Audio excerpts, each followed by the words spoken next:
Let's get it. 580 Sports Talk coming at you on a Thursday. Hi, hello. How the heck are you? Hope you're enjoying your week so far. Hope you're having a great Thursday. And thank you so much for spending some time with us here on 580 Sports Talk. We'll be with you from 2 to 6 this afternoon. I am Dan Lucero. Spencer Dupuis across the glass. Brendan Dworzinski is in parts unknown. I'm just kidding. We know where he is. He's en route to Oklahoma. Anyhow, he'll be there. I was going to say definitely en route. Yeah, not there yet, but he'll be there soon. He'll be in Claremont, Oklahoma, I believe, is Claremore. Sorry, Claremore, not Claremont. Claremore, Oklahoma for Washburn women's and men's basketball tonight. Washburn taking on Rogers State. Those games over on our sister station, Classic Country 106.9, starting at about 5:15. So it's just the two of us, Spencer and I. We can make it if we try, and we will over the next 4 hours. We have got a jam-packed show today, and I don't say that lightly because I know that kind of gets overused. Yeah. In the vernacular of sports talk, we say, oh, we got a jam-packed show, and it's just us yammering for 4 hours. No, we're jam-packed today. We've got all kinds of special guests coming your way today. We have a guest each hour. We're going to hear from Patrick Mahomes and Andy Reid. Both of them spoke at length at the podium today after Chiefs practice. Before Chiefs practice, rather. So we're going to get a chance to hear from both Andy Reid and Patrick Mahomes. Plenty of Chiefs talk today, obviously, as we are in the first day of February, looking ahead to next Sunday, and the Chiefs and the 49ers playing each other in Super Bowl 58. So lots of Chiefs to get to today, including at the top of this first hour. Have the Chiefs done what they always say leopards can't do and change their spots? We'll talk a little bit about the Chiefs maybe coming out of their destructive habits at the right time, the ideal time to do so. And again, we'll hear from Big Red. We'll hear from him at 3. We'll hear from Patrick Mahomes at 4. And I have a question about, do quarterbacks get better the more Super Bowls they play in? That I think you'll find interesting, the results of some of the research we did on quarterbacks who have played in as many Super Bowls as Mahomes is about to play in. It's not a big list. It's an exclusive club, those quarterbacks who have appeared in 4 or more Super Bowls. But of those who have, they get better as they go. You get more comfortable in the Super Bowl spotlight and maybe play better as you go along. I think you'll be surprised by some of the findings from that particular study. We promise you guests every hour this show. We are not kidding around. Stephen Ruiz writes about the National Football League for The Ringer. Predicted before the season began, it would be Chiefs and 49ers in the Super Bowl. So he called it back in August. Then he went back on it before the playoffs started and said the Ravens are going to win the Super Bowl. But, hey, you know what? He was right at first, so we'll give him some credit for that. Stephen Ruiz is going to join us at the bottom of this 2 o'clock hour. Believe he is a Maryland guy. Oh, is he? I believe. Oh, okay. By the area code of his phone number. All right. So you guys are going to argue about like Sheetz and Wawa and like East Coast convenience stores. I do believe, according to his area code, it is a Baltimore metropolitan area code. All right. So he's an East Coast guy, but he's a big Mahomes fan. He's written some great stuff for The Ringer throughout the year. Earlier this week, published his piece about the 4 biggest factors for Super Bowl 58. So excited to have Stephen on. We'll get his perspective on the Super Bowl, on the Chiefs season, and we'll get his thoughts on some broader NFL happenings as well. Stephen Ruiz joins us at the bottom of this hour. Bottom of the 3 o'clock hour, as every Thursday, Rick Peterson of TopSports.News is going to join us for the high school whip around. We'll get Pistols thoughts, reactions to the latest high school sports news, basketball in full swing, bowling, swimming, and wrestling rolling right along. And we'll get Pistols thoughts on everything happening in Shawnee County on the Lewis Toyota High School Whip Around. Bottom of the 4 o'clock hour, 4:35, CJ Moore of The Athletic will join us to talk Big 12 hoops. CJ has written, just in the last week, 2 of the best pieces that have appeared on The Athletic this week, or really any week. He wrote a fabulous piece about the Indiana State head men's basketball coach. We'll ask him a little bit about that piece after we get to the Big 12 stuff that we always talk about with CJ.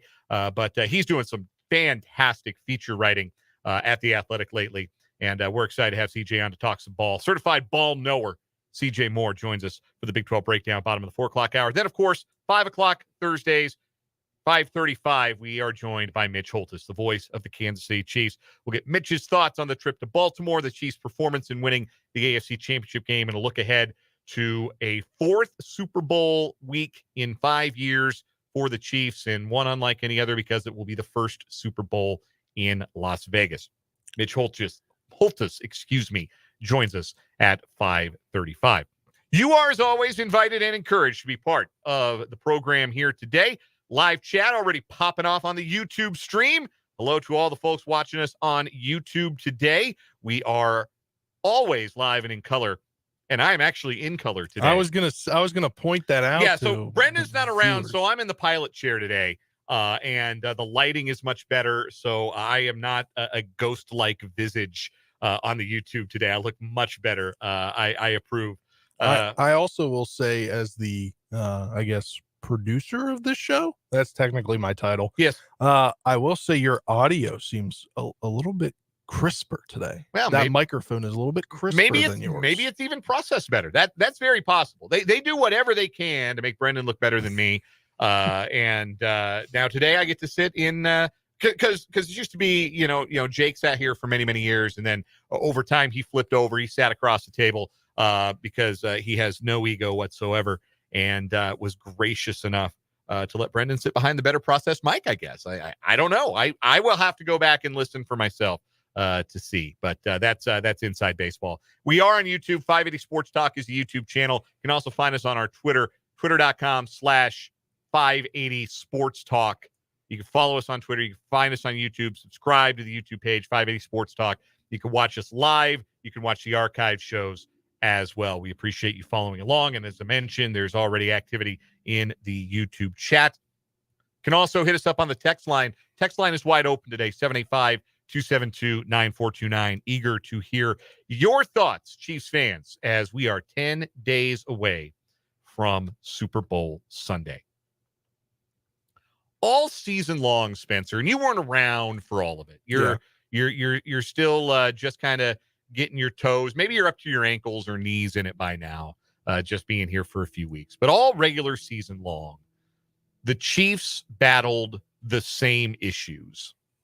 And the gripes, even after victories, became very familiar. It was a familiar refrain all season long when talking about the Chiefs, even after victories, but especially after the Chiefs' 6 regular season losses. It was 3 things that the Chiefs did too often that are not, in general, habits of successful football teams. Too many penalties, too many turnovers, too many drops. Yep. To be precise, the Chiefs committed 96 penalties in the regular season for 845 yards. That was 23 more penalties and 241 more penalty yards than their opponent. Usually pretty bad if you're committing more penalties than your opponent, and the Chiefs were doing that on a regular basis. Too many turnovers, 28 of them. And the Chiefs were minus 11 in the turnover department as well. So it wasn't just the Chiefs were giving the ball away. It was that they weren't taking it back often enough to level things out. You can live with an even turnover differential. If you win the turnover battle, you got a pretty good chance to win the game. If you lose it, you're not giving yourself a very good chance to win a football game. Too often, the Chiefs found themselves on the wrong side of that ledger. And too many drops, been well chronicled this year. According to Pro Football Reference, 44 dropped passes by the Kansas City Chiefs. Now, you may have seen a different number somewhere else. I'm just going with the Pro Football Pro Football Reference number for all of these stats. In fact, 44 drops by the Chiefs in the passing game, by far the most in the National Football League. And those 3 issues threatened to sink this season. It made for the least successful regular season in the Patrick Mahomes era, an 11-6 regular season record, an AFC West race that should have been done and dusted by week 7, ended up going down to week 17. It made for a bumpier ride than Chiefs fans and the Chiefs themselves have grown accustomed to over the course of a regular season. Well, here we are, 10 days away from a Super Bowl that the Chiefs are going to be playing in. And how did they get there? They are the proverbial leopard or cheetah that changed its spots. What did you hear that metaphor as, Spencer? Leopard, cheetah? Was it zebra and stripes? Which form of that are you most familiar with? Zebra and stripes. The zebra and the stripes? Okay. Yeah. We'll go with that one then. The Chiefs are the proverbial zebra that has indeed changed its stripes. We'll start with penalties. Miami committed more penalties than the Chiefs did in the wild card round. Chiefs committed 5 penalties in that game for 45 yards. Miami was penalized 8 times for 62 yards. In the Buffalo game, on the road in the divisional round, the Chiefs committed just 2 penalties for 15 total yards. Buffalo was penalized 5 times for 28 yards. And last week in the AFC Championship game, obviously one of the big storylines coming out of that game was the loss of composure on the part of the Ravens. They were penalized 8 times for 95 yards. The Chiefs, well, they did have one very costly penalty that took 7 points off the board. A flag, frankly, that most people don't think should have been thrown on Trey Smith on that screen pass. But the Chiefs were penalized just 3 times for 30 yards. That's 10 penalties in 3 games. Even accounting for games being officiated a little looser in the postseason, officials more willing to let some of the ticky-tack contact go in postseason games. Traditionally, even if it's anecdotal, that's still kind of what you expect once January and February roll around. Even accounting for that, it's encouraging that the Chiefs have been able to win that particular battle, and in doing so have been more disciplined than their opponent. They've checked that box. Turnovers. Chiefs had 1 turnover in the Miami game. Clyde Edwards-Helaire fumbled with like 2 minutes left. The game was over. They're just trying to run out the clock, and Clyde Edwards-Helaire coughed one up in the fourth quarter with the game not in doubt. 0 differential on turnovers in that game because the Chiefs had there was Mike Edwards intercepting a Tua Tagovailoa pass. So even in the turnover differential, 1 turnover. Chiefs lost the turnover battle in the Buffalo game. Yeah, Mecole Hardman's fumble was a pretty big one. It certainly threatened to be, looked like it might be in that game when the Chiefs had a chance to, as Mitch Holthus is fond of saying, put the hammer down and go up by 3 scores potentially. Mecole Hardman fumbled the ball out of the end zone. That was the only turnover in that game, -1 differential in that game. But then in the AFC Championship game on the road against the number 1 defense in the league, the Chiefs do not turn the ball over and are +3 in the turnover department. Here's how rare this has been. It's only the 3rd time all season where the Chiefs did not commit a turnover. They didn't turn it over on the road in Minnesota week 5. They didn't turn it over in the win at Vegas week 12. And they didn't turn it over in the AFC Championship game. So for the playoffs, the Chiefs +2 in the turnover margin in 3 games. They've checked that box. Dropped passes. Again, we started with the Pro Football Reference numbers. You may see them differently from different sources, but I'm sticking with the Pro Football Reference numbers for now. 44 drops in the regular season. 4 drops in the Miami game when the football was an icicle. I am willing to forgive some drops and miscues, really on both sides in the Miami game. 4 drops in the Miami game. 0 drops in the Buffalo game. 1 drop in the Baltimore game. And there are 2 things that are happening here that are helping this particular dilemma. Number 1, fewer passes thrown to the guys who can't stop dropping the ball. Like, for example, your guy, your boy, Kadarius Toney. Definitely not my boy. We were the last 2 believers. We were the last 2 trying to grab a life raft on the SS Toney. I was just, trying to look at him in a positive light, which not many people look at. I was giving him the benefit of the doubt. I respect that. That probably speaks very highly to your character. But no, I'm giving you a hard time. So part of it is fewer passes being thrown to him, fewer passes being thrown to a guy like Mecole Hardman, who's had shaky hands throughout the year. And then the other part of it is one of the guys who dropped a lot of passes has simply stopped doing that over the last 2 weeks. And again, the target volume to a Marquez Valdez-Scantling has not been high, but he's catching that thing, and he's making big plays over the last 2 weeks.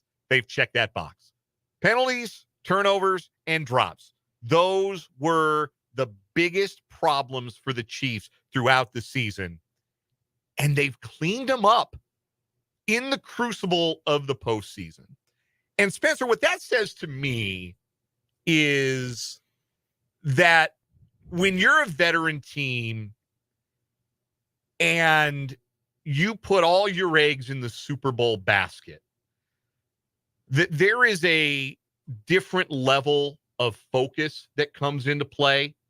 And a lot of these things, maybe not so much the turnovers, but some of it, like securing the football, making sure you catch it before you run with it, making sure that your technique is clean and you're not being penalized for things like holding, or the snap count so you're not getting dinged for things like false starts, or you remember to check the line of scrimmage so you don't get called for offsides, things like that. You get dialed in on those things when you get to this time of year. I've heard the suggestions that maybe the Chiefs were just bored and playing with their food in the regular season. I don't know necessarily that I'm all the way in on that, but it sure feels, Spencer, like they found a different level of focus in the postseason that has allowed them to turn the tables on some of these mistakes that plagued their regular season. I think, too, it's just the team they are. Like, they are a playoff team. They have that experience in the playoffs when it matters. And we talked about Kelsey, what he's been able to do in the postseason. Yeah, he had that final week off and didn't, play for the stats, basically, and he took that week off. But combining the fact that it's the playoffs, I think the team just goes to another level in the playoffs because they've had so much success in the past that a lot of the guys on this team have had success in the playoffs. A lot of the guys that are key players on this team have had success, so they know what it takes in the playoffs. And it even happened before the end of the regular season. I would say that there was things that were starting to turn the right way for the Chiefs, and then it all kind of hit its stride as they got into the postseason. The other thing, too, is sometimes you have to bottom out to start climbing back up. And this team bottomed out on Christmas Day against the Raiders. We'll look back on that. Like, that'll be the game that leads the NFL Films Super Bowl DVD if the Chiefs end up winning the Super Bowl. Like, we'll start there. We'll start on Christmas Day with the two defensive touchdowns for the Raiders on back-to-back Chiefs snaps, with the Chiefs losing that game at home, the offense getting booed off the field.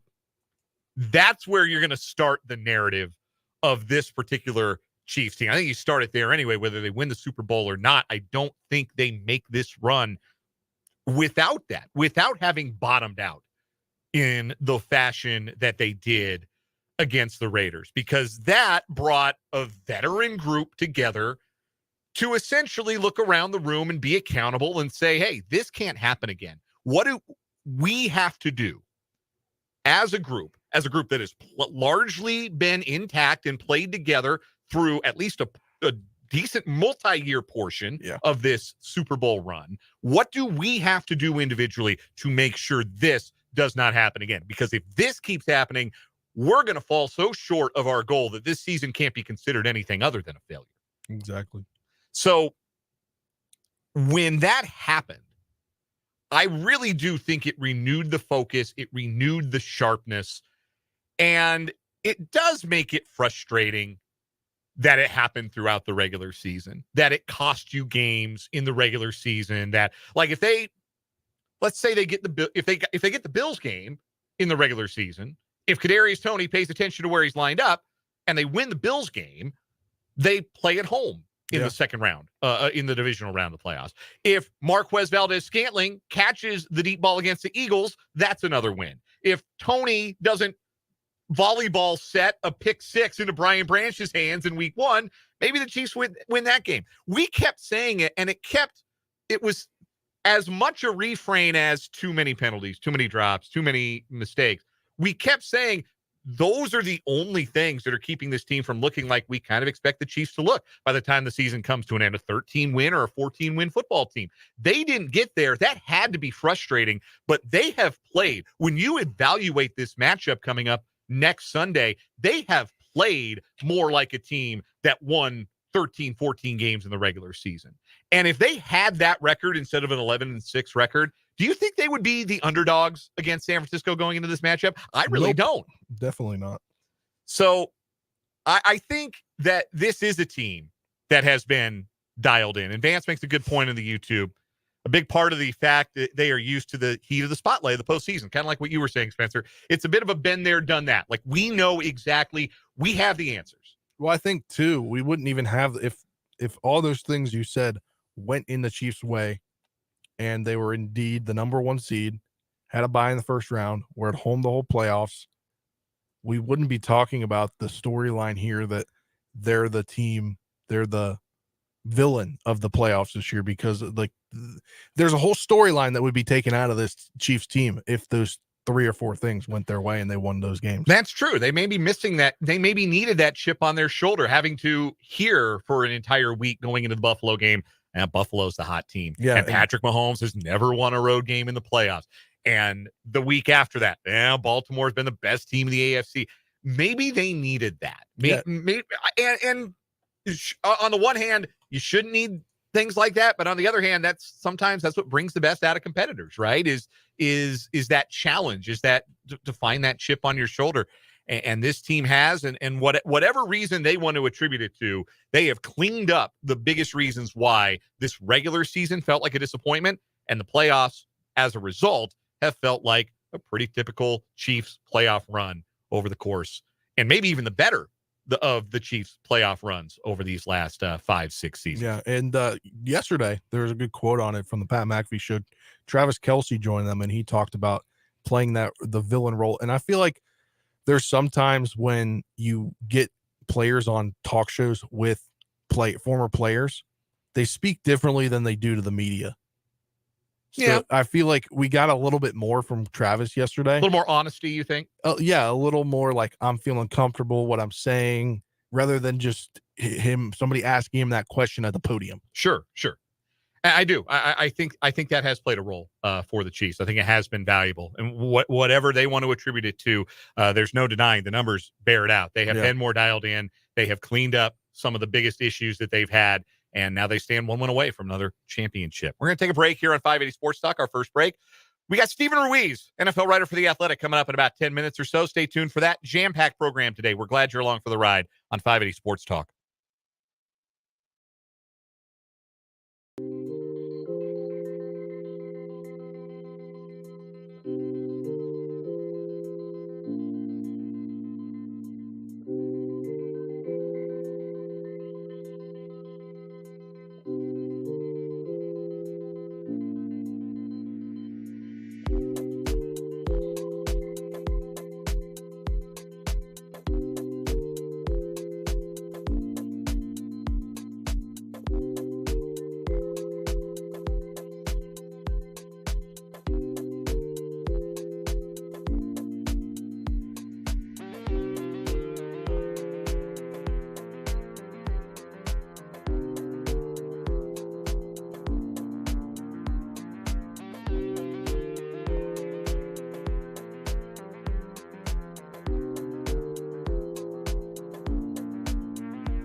2:31 on 580 Sports Talk. Dan and Spencer holding it down with you today, with Brendan out with Washburn basketball. I made it sound like a medical condition. Brendan on the injury report. He is a DNP. He did not participate on the participation report today with Washburn basketball. He is on the road with the Ichabod men and women. They are at Rogers State tonight. Pregame coverage 5:15 on our sister station, Classic Country 106.9. Speaking of the participation report for the Chiefs, they did practice today, so it would not be an estimation like yesterday's was. But we'll hear from Andy Reid, top of the 3 o'clock hour. He said the only two not to practice today were Charles Omenihu and Joe Thuney. Little bit of optimism for Joe Thuney. Says he's getting better, making some progress. If it were a full-blown tear, they probably would have said already, yeah, he can't go. Which is weird because it's being reported by the guru guys, the chef, the insiders, that it is a tear. I forget which insider it was. It might have been Rappaport that said, like, there's some people who say it's a tear and others who are saying, well, maybe it's just a strain, which a strain is a tear, right? It's just it's a degree of a tear.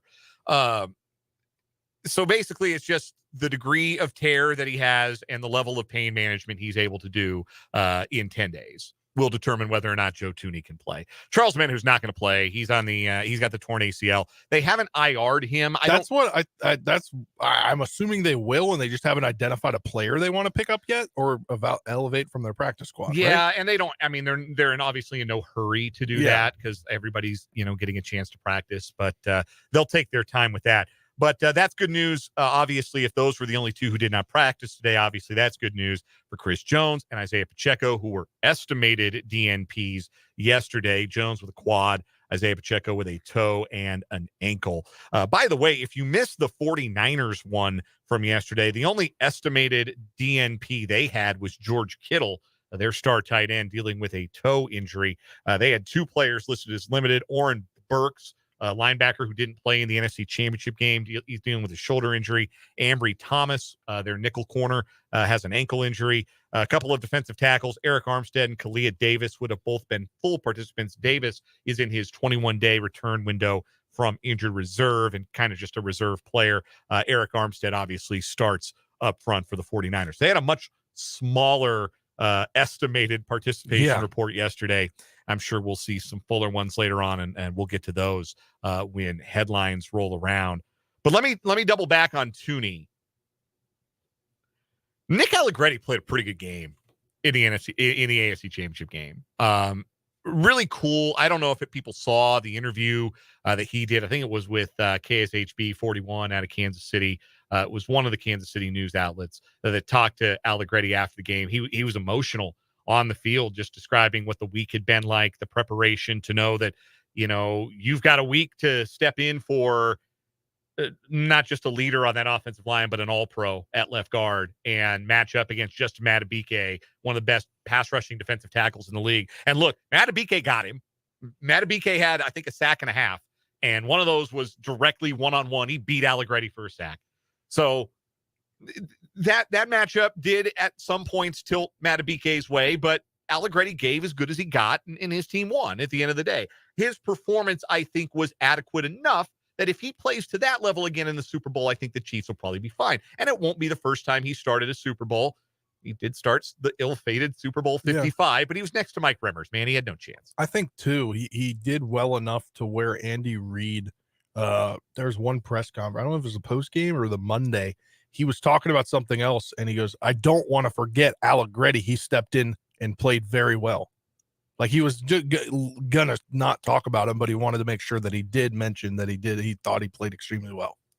Part of that is Andy Reid's background, being an O-line guy and wanting to shout out the O-lineman for sure. But also, Allegretti deserved his flowers for the way he played in the AFC Championship game. Obviously, if you'd love to have Thuney, but if it's Thuney at like 75%, I think you probably rather roll with Allegretti and get a decent performance out of the veteran backup. We're going to take a break here on 580 Sports Talk. When we come back, Stephen Ruiz, NFL writer from The Athletic, joins us to preview Super Bowl 58, talk about some other NFL headlines and more. You're listening to 580 Sports Talk, 580 WIBW.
2:38 on 580 Sports Talk. Dan Spencer with you this afternoon. Pleased to be joined on the Fleming Place Wine and Spirits Hotline by Stephen Ruiz, NFL writer for The Ringer.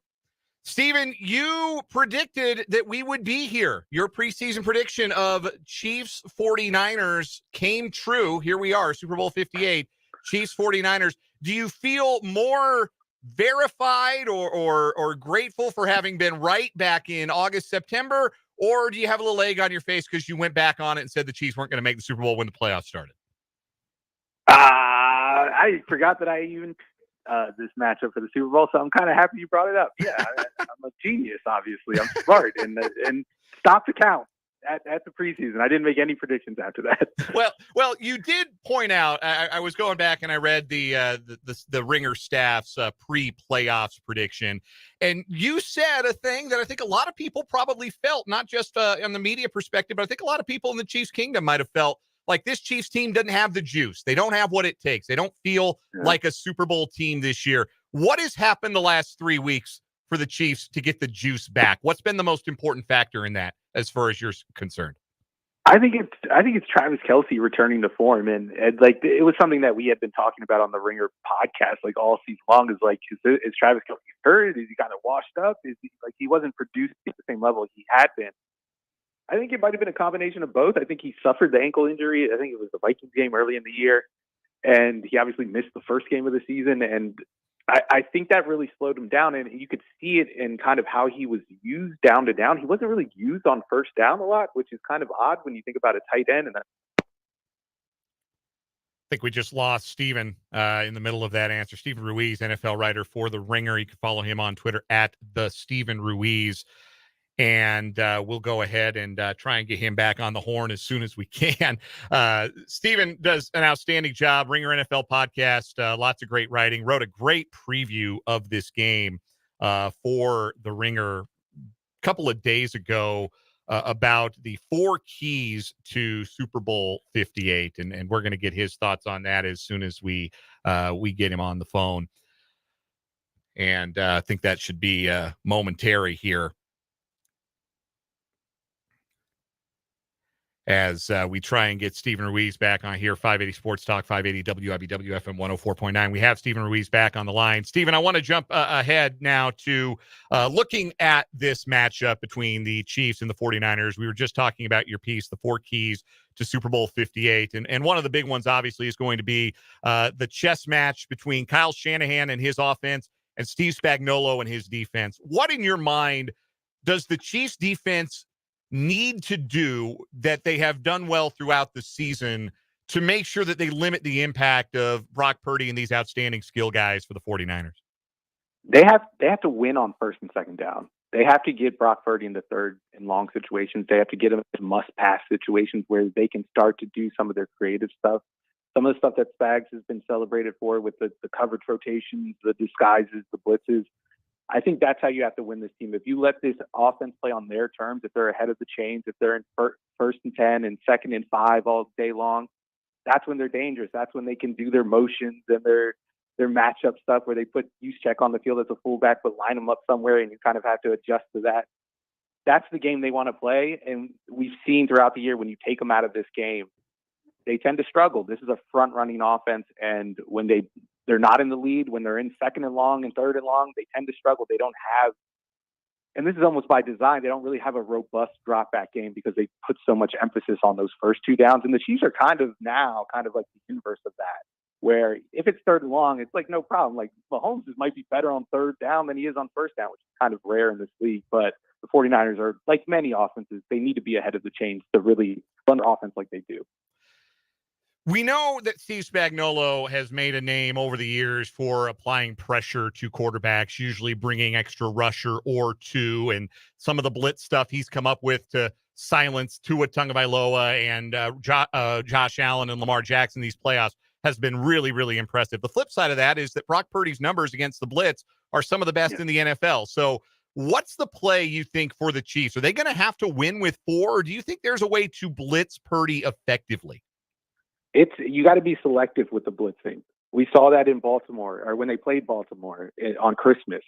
I'm talking about the 49ers, not the Chiefs. But on that Christmas Day game when Purdy threw 4 interceptions, the Ravens didn't blitz a lot, but when they blitzed, it really worked. They got 2 of their picks on plays where defensive backs rushed the passer. And the Chiefs were 3rd in the league on snaps where a defensive back rushed the passer. So I think they kind of have the formula. I think Spags, yeah, he is known for his blitzing, but he doesn't do it as much as people seem to think. Like, he's around league average most years in blitzing.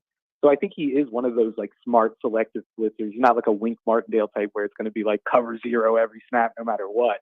And I think those are the defenses that Brock Purdy stacked a lot of those numbers up against. Like, he played Seattle, who they're not really like the Kansas City defense, and they blitzed a lot, and that's where he did most of his damage. I think when you go up against a team that's a little bit smarter about it, a little more selective about it, you can kind of see the weaknesses come out of this 49ers offense. And Steven, what do you see? Obviously, this matchup has been pegged as the number one overall pick versus Mr. Irrelevant. What do you see in Brock Purdy? That's been the talk, of the last week and a half, 2 weeks. Is how do you see him as an NFL quarterback? With his numbers this season looked really, really good. How do you see him as an NFL quarterback? Yeah, I put him around like, I'd say he looks like a league average quarterback when you put him in a vacuum and you take away all the all-star talent around him and Kyle Shanahan's play calling. He's an undersized quarterback. He's got a below average arm. He's got a below average frame. And I think that really shows up when he has pressure in his face, when his body's in his face. That's why I think Chris Jones is going to be a big deal in this game. But he knows what to do with the football, I think is the best way to put it. I don't think he's the most accurate quarterback, but he generally throws to the open man. And when you are throwing to open men, it's usually easier to be accurate because you have a bigger margin for error. And then I think he does have a little bit of that playmaking to him that Jimmy B never had in this offense. And we saw that last week against Detroit, but it shows up in other ways when he's not scrambling, like when he's buying time to throw the ball outside of the pocket. I think I saw he was like the 2nd most productive passer outside of the pocket besides Patrick Mahomes. And while he's not like nearly as talented as Patrick Mahomes, within that offense with all those stars around him, it kind of like closes the gap, so to speak, because Mahomes is kind of working with, a lot less. Stephen Ruiz of The Ringer joining us here on the Fleming Place Wine and Spirits Hotline. You can find him on Twitter at the Stephen Ruiz. That's Stephen with a V. Appreciate him taking the time to join us here on 580 Sports Talk. Stephen, on the other side of the ball, when you evaluate the Chiefs offense against the 49er defense that has struggled the second half of the season and in the postseason, where do you think the best matchup is for the Chiefs, their best opportunity to exploit this 49ers defense? I think it depends on how they line up. This offense, I feel like, has either been a 2 tight end offense or a 3 tight end offense, especially at the end of the year. I think we're going to see a lot of the 2 tight ends, and they're going to be in shotgun, and I think that's how they're going to try to run the football. The 49ers have had weaknesses against shotgun runs, especially up the middle, especially like tough runners. I think Isaiah Pacheco fills that role. That's what I'm looking for. I want to see how they kind of use the run game on early downs to create situations where Nick Bosa isn't going to be able to just pin his ears back and get after Mahomes. Because the first time they played in the Super Bowl in 2019, Nick Bosa had 9 pressures. That's something that they have to be worried about. And really, with how the line is built now, the 49ers line, Bosa is really the only one you have to worry about. It's more of a one-man show than it was 4 years ago.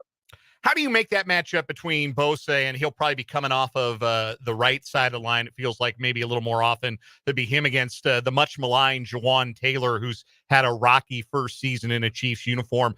Bosa has a sack in each of his last 2 games against the Chiefs, but certainly has not been as effective as he was back in Super Bowl 54, where he probably would have won MVP of that game if the Chiefs hadn't come back and won. How do you make that matchup? Are they going to need to use extra help on Bosa, or because he's been so much of the pass rush for the 49ers, is that a matchup that the Chiefs might be able to leave Taylor to one-on-one? I think you do what the Lions did last week, and that was just run at him early and tire him out. Give him things to think about, motion, screen passes to the perimeter. So he can't always be in pass rush mode. I think if you take him out of pass rush mode, it makes him a little less effective. He's obviously a great player. He's going to do his thing no matter what. But I think that's what you have to do. You have to give him things to think about other than getting after Mahomes. And that's really the only way. I think if you start sending extra help and you're kind of playing the game on their terms and they've won a battle in a way, I don't think that's the answer. I think it's the run game, it's the screen passes, it's all that other stuff that slows them down on third down in obvious passing situations. Stephen Ruiz of The Athletic, or the Ringer, is our guest here on 580 Sports Talk, joining us on the Floating Place Wine and Spirits Hotline. Again, find him on Twitter at the Stephen Ruiz. Stephen, what has impressed you most about Mahomes' play in this postseason? Maybe not the eye-catching numbers that we've seen him put up in postseasons past, which is of the same type that we've seen throughout this season, where maybe it was one of his lesser statistical seasons. But obviously, he's back in the Super Bowl for a fourth time in 5 years. What has stood out about Mahomes' play to you? I think it's his ability to shapeshift between styles of quarterback play that we know about. Like, he can be Lamar Jackson on one play, he could be Tom Brady on another play, and that's been honed over the last couple of years. And I really think it's a process of him kind of going through rough patches and failures, like the Super Bowl against the Bucks. 2021, I think, was the big too high year when everyone's like, "What's wrong with Mahomes?" I think that's he's the one quarterback who goes through those patches and comes out like a better leveled up quarterback. And this is the culmination of the last couple of years of him. This offense, relatively speaking, going through some rough patches here and there. It's kind of crazy. We say they went through rough patches. They have 2 Super Bowls to show for it. But and I think this is the culmination of it. He's the ideal quarterback. He's everything you want. He's the best quarterback I've ever seen. How he's operating right now, I've never seen anything like this. He could really be 2 different quarterbacks, in the same play. He drops back like Tom Brady. He goes through his reads. He goes through his progressions in a hurry. He feels the defense. He feels the pass rush. And he's just always in complete control no matter the situation. And he's the only quarterback that I've seen that calmness applies to all styles of games and all styles of plays. Tom Brady can't compete in a game where he's under pressure 50% of the time. That was always the thing with Brady. If you get pressure in his face, he's less effective. With Mahomes, it doesn't matter. He avoids that stuff. He avoids pressure. He's almost better under pressure than he is when he's kept clean. It's amazing to watch, and I'm really running out of ways to describe how good he is at football. Just a few more questions for Stephen Ruiz of The Ringer here on 580 Sports Talk. All 3 of the teams the Chiefs went through to get here to the Super Bowl had a lot of eggs in their 2023 basket, have a lot of things they've got to address in this offseason. Of those teams particularly, the Dolphins, the Bills, the Ravens, which one do you think feels most like, oh, man, that was our shot and we missed it?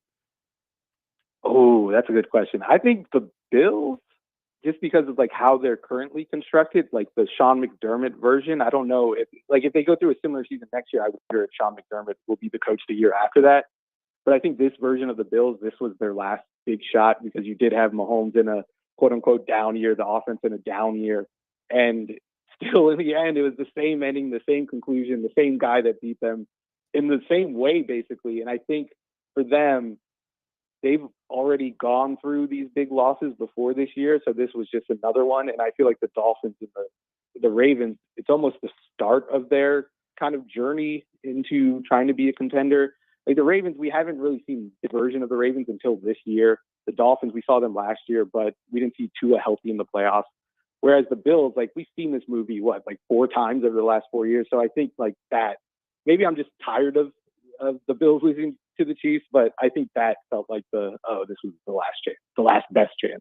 All right, 2 more for the road, Stephen, and we'll start with the obvious one, Super Bowl 58. Obviously, it's early in the process. We're still 10 days away from kickoff, so we won't pin you down to a score prediction or anything like that. But what's your early week lean? What team are you feeling like has the advantage in this matchup?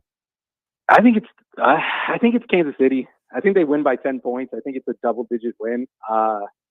Maybe that will change over the next week, but just looking at the matchup, looking at Spags, how he kind of has answers for the type of offense the 49ers run. He went up against a similar offense in Miami.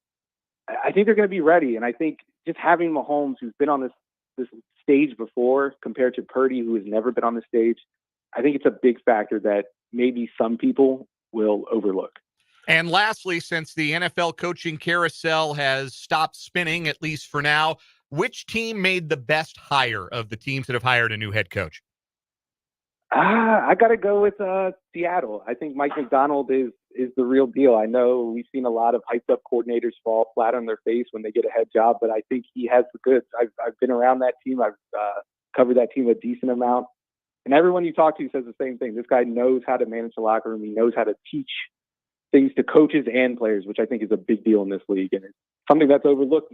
I think there's too much credit given to play calling when we're talking about hires. And I really don't know how much of the job that really matters, except for in special cases like Andy Reid and Kyle Shanahan. But like, that's only 2% of the league. Well, you've made this Seahawks fan very happy in saying that, but I have a Commanders fan across the glass. You got anything nice to say about Dan Quinn? He's not Ron Rivera. How about that? That's a good thing. That's the best I could say. I grew up a Panthers fan, and I grew up in DC, so I'm very familiar with Ron Rivera and his style of coaching. So I think it's an upgrade. I would be kind of, let down by it. It's not the sexiest hire, but I think it's better than what they had. Take that. Better than what they had. That's a step in the right direction. He doesn't have roster correct. control. As long as he doesn't have roster control, I'm happy with that. We saw that one with the head coach. Yeah. Stephen Ruiz covers the NFL for The Ringer, does an outstanding job for them. Check out his work at theringer.com. Find him on Twitter at the Stephen Ruiz. Stephen, we appreciate your time so very much. Thanks for coming on, talking football with us. Thanks for having me. That is Stephen Ruiz from The Ringer.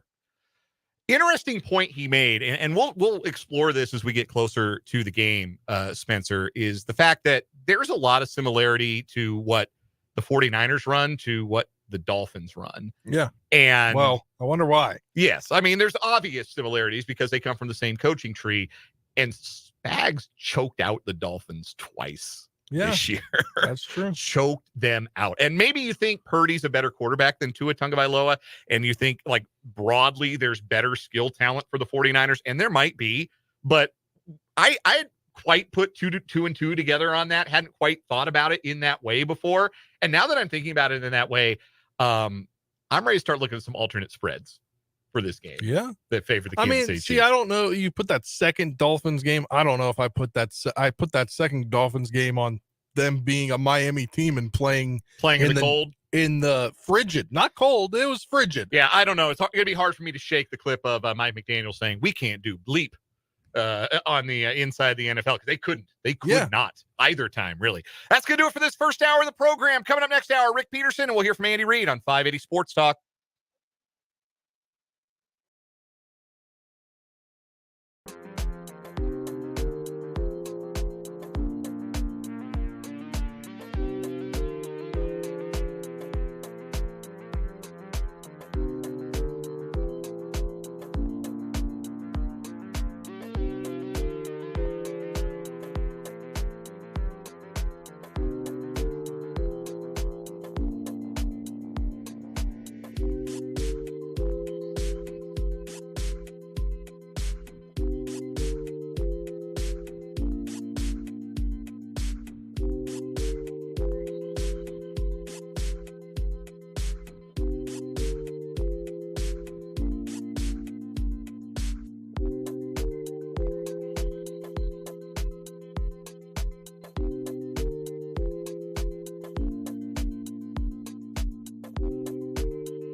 Let's get it. Hour number 2, 580 Sports Talk on a Thursday. Dan Lucero and Spencer Dupuis are the two-man game for you this afternoon. The power duo? The power duo. The Jokic and Murray of 580 Sports Talk for today. It's a two-man game. We're the only ones touching the ball. Everybody else out there getting cardio. It's just us today on 580 Sports Talk with Brendan Wierzinski on the road with Washburn basketball. Ichabod's at Rogers State tonight. Tip-off 5:30, pregame 5:15. I almost said first pitch. We're not even. Well, that's a lie. We are close to baseball. You know, what are we, like 12? Were we a few days before pitchers and catchers? Couple weeks at least before pitchers and catchers. But, I know we're close to baseball. If you go to ESPN.com and you have a favorite baseball team, like in your favorites, their little box for their first spring training game is up. First spring training games are coming up. I think it's February 23rd for the Royals, I think. I'm double checking that. Of course, on this computer, I'm not logged in. So I believe it's the Dodgers. Pitchers and catchers will report February 9th. That is the earliest. 8 days away. Teams. Let's go. Of all teams, that's the earliest. A lot of teams are on the 14th, 15th. Yeah, everybody else, pitchers and catchers, report on the 14th or 15th. First spring training game for the Royals, by the way, February 23rd against the Texas Rangers. So that's exciting. So yeah, that's one thing you will learn about me, that is my favorite sport. And so I'm always kind of in baseball mode. And the closer we get to baseball season, I get into baseball mode a little bit. Even though the team I love the most and the team that I cover for work combined to lose 209 games last season. If I calculated, it wouldn't be as bad. It would be close. It would be close. What did the Nationals finish last year? 68-94, something like that? I think there was a time where they could have made it into the 70s. They were on that little tear. And I thought I had an 71-91. See? That's not so bad. There's at one point at one point last year I thought there was a real chance they could have gone 81. And 81. That's just garden variety mediocrity. That's not even really that bad. 71-91. God. Considering they made more trades last year to trade off their team. Tell you what, if my favorite team finishes 71-91 this year, I might throw a parade. Hey, the Nats did invite Dylan Cruz to come to spring training. Wait, number 2 or 3 overall pick, right? From LSU. Okay. But that's good to know because there was people saying it wasn't maybe till late this year at one point. Late this season or into 2025 that he would be ready. So good to see that. Anyway, we were talking Washburn basketball. We got started on this. Anyway, Washburn basketball over on our sister station, Classic Country 106.9. If you are dying to hear the dulcet tones of Brendan Wierzinski, that is where you are going to hear them today. We're here with you until 6 o'clock tonight here on 580 Sports Talk. Appreciate you tuning in. However you're listening to the program, 580 AM, 104.9 FM. On the YouTube stream, 580 Sports Talk is our YouTube channel. Subscribe, watch, go back and watch the archives. You can also check us out on the web, 580wibw.com. Listen to us worldwide. Appreciate those of you hanging out in the YouTube comments, in the live chat. Text line is open as well, 785-272-9429. Coming up bottom of this hour, Rick Peterson from TopSports.News going to join us for the Lewis Toyota High School Whip Around. Tournament weeks are behind us, and it's a full-on sprint to the finish in high school basketball with the month of February getting underway. Most teams about 7 or 8 games left in the regular season. We've got a Lewis Toyota high school basketball game of the week doubleheader coming your way tomorrow night with Hayden hosting Manhattan. We'll preview that. We'll also get Pistol's thoughts on all of the wrestling, bowling, and swimming going on. It's our Lewis Toyota High School Whip Around coming up at the bottom of the hour. Still to come on the show, CJ Moore to talk Big 12 hoops, bottom of the 4 o'clock hour. Mitch Holthus, voice of the Kansas City Chiefs, will join us at 5:35. Chiefs spoke to the media before they practiced today. Andy Reid and Patrick Mahomes both had lengthy Q&As. We're going to play those for you today. We'll hear from Mahomes in the 4 o'clock hour. But right now, here's a word from the head coach of the Kansas City Chiefs. Andy Reid had plenty to say today. Here's Big Red. All right. As far as the injuries go, Charles Omenihu will be out with a torn ACL, and then Tooney will not practice today. So making progress, not counted out. we'll just see how he does. Everybody else is ready to go. Look for the challenge of playing the 49ers. Heck of a football team, obviously. Kyle does a great job with that group, and Steve Wilkes has been a head coach in the league, but is a really good defensive coordinator likewise. And then Brian Snyder is our special teams coordinator. He does a good job. And Chris Firster and I go all the way back to our college days. He's a ex-Colorado State offensive lineman, so whole WAC conference, shout out to them. But he does a heck of a job with the offensive side. So, again, with that, time's yours. Andy, if memory serves, last year McCaffrey had just been traded to San Francisco, and the first game was against you guys. What impresses you about now the ways that they've been able to figure out how to use him in different ways compared to that first game when they were just kind of getting him? Yeah, sure. Kyle's one of the most creative guys in the league. You knew he's going to find ways to maximize them, the different tools that he has. McCaffrey's got phenomenal tools. Can catch, block, run. I mean, he does it all. And Kyle's exploited even more than what it had been before. So, Coach Reid, is there a comfortability factor playing at Allegiant Stadium that you're familiar with? Well, I'd say yes, but we're on the home team side, so I don't know that side. But I mean, we've been there. I'm not sure that matters in this game. It's, it comes down to the execution part of it. But and really, when you play in the Super Bowl, there's that constant buzz. That noise is constant offensively and defensively because of the crowd being split. So that's what you got to make sure that you handle. In the pre-Frankel put out, I guess a text message of what you guys were discussing when he was still a free agent. Just what has he provided this year, and how fun is it for you when you do get a chance to talk to players and free agency, try to get these things to run the team? Yeah, so Brett Veach does the hard stuff. I mean, he gives them to me and asks me to reach out to the guys, but we knew him. Drew, we knew firsthand because of how good he was with the Chargers. And he's done all of that here. He's developed a great relationship and rapport with the linebackers in that room and with Steve and Brendan. So, and Flagel. So they've all worked on, and Drew had to want this to get him up to par just on the defense. And thank goodness he's a real smart guy. So he put that Notre Dame education to use in learning this whole thing and did it quickly. How impressive was he Sunday against the Ravens? Yeah, sure. He did a great job. He can run. He was safety in college, so he can run now, and he's used to open field tackles and doing that, and I think that benefits him. And it did Sunday. Yeah. Do you, anytime you're with free agents, do you send emails like telling them, hey, by the way, we go to Super Bowls pretty regularly? Is that a common occurrence, or is that specific to Drew? No, I mean, each guy it's more a text than an email. So, yeah. Andy, you guys obviously a little bit different path this year, being an underdog a couple of times. How have you seen the team sort of embrace that game? Yeah, so listen, we understand the reasoning behind it. I mean, we get it, and understandably so. So, I mean, we might not be the prettiest bunch, but we're going to battle, and that's kind of been the personality of this team.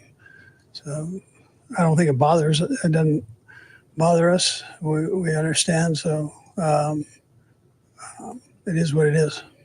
Andy, officiating several of your games this season, and became correctly effective in Super Bowl cases. Every year about this time we hear calls for maybe the officials should be full-time employees, and that should be their focus.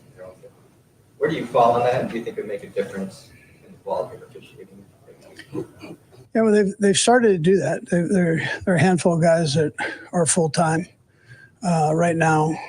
We've got Bill for this game, Vinovich, who's season official and referee. So, and they mix the crews for the playoffs, and Bill does a great job of uniting everybody and getting them together.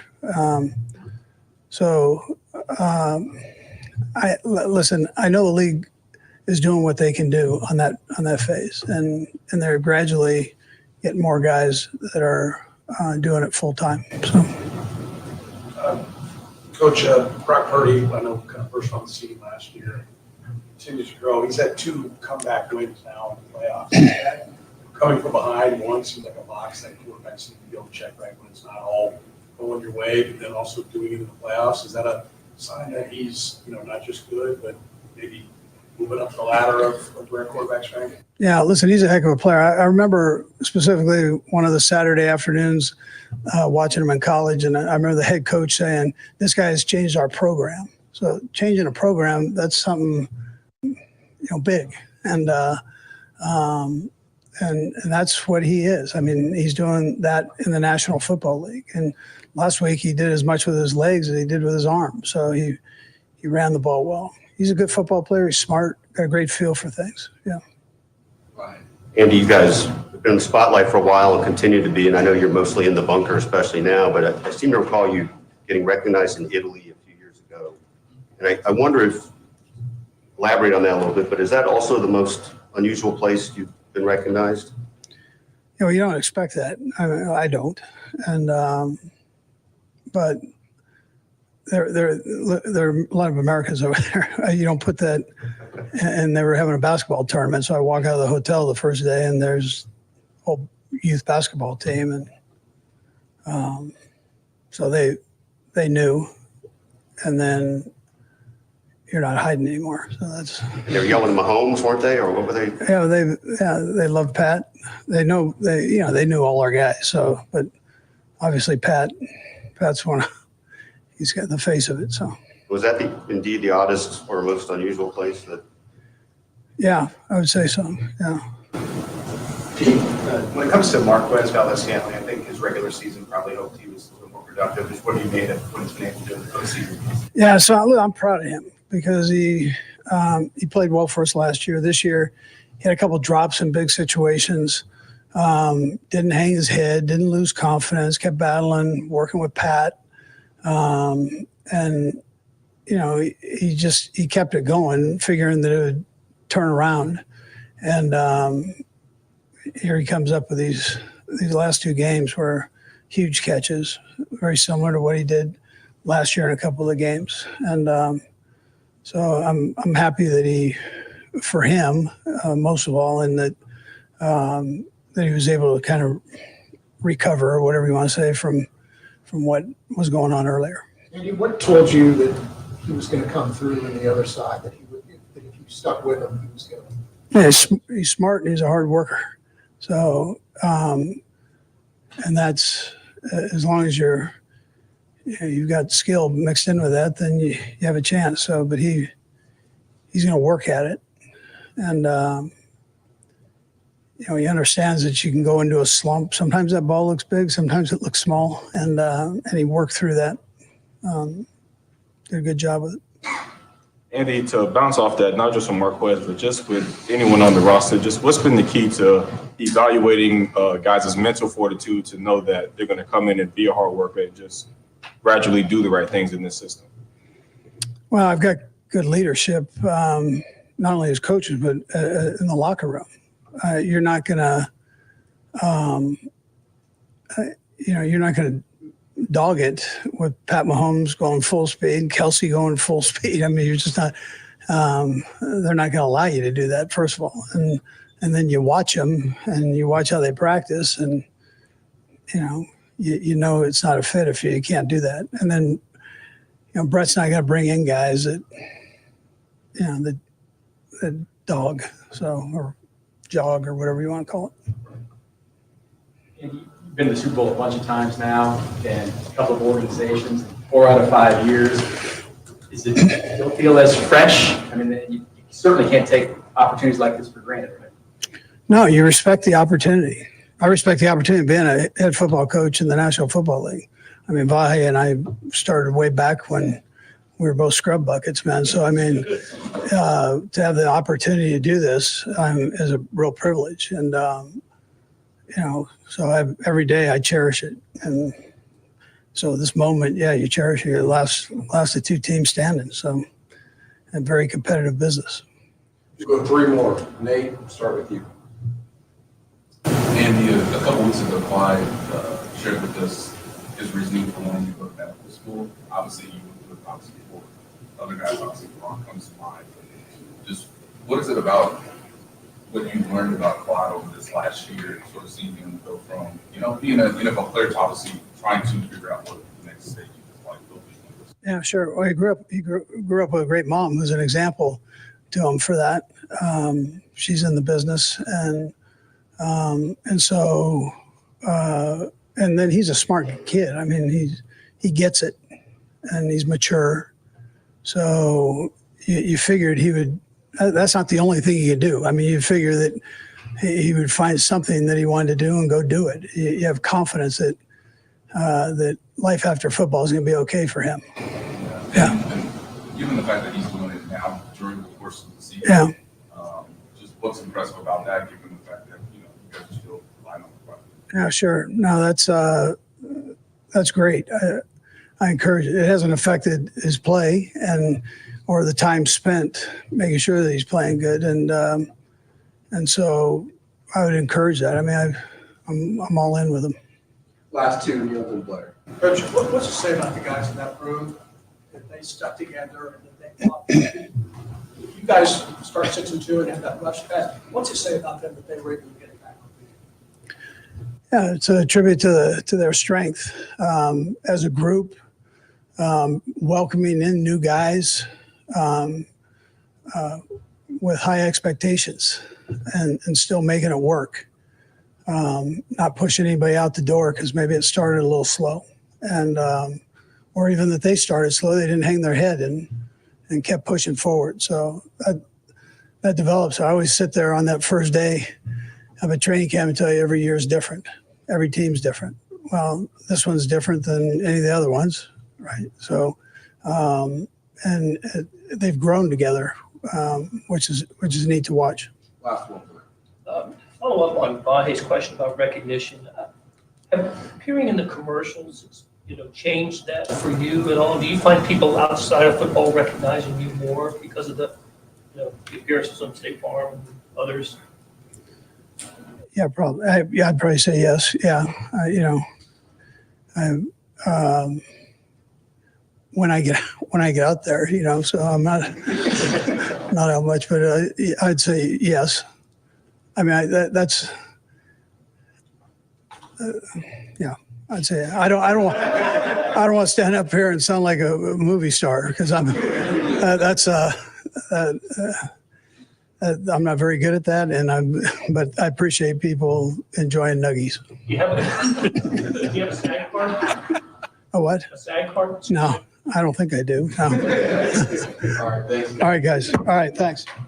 That's Andy Reid from earlier today. Acting in the commercials has been a life changer. Now people know who Andy Reid is when he goes out and about, right? I'm just happy you still got a week till the Super Bowl. Right.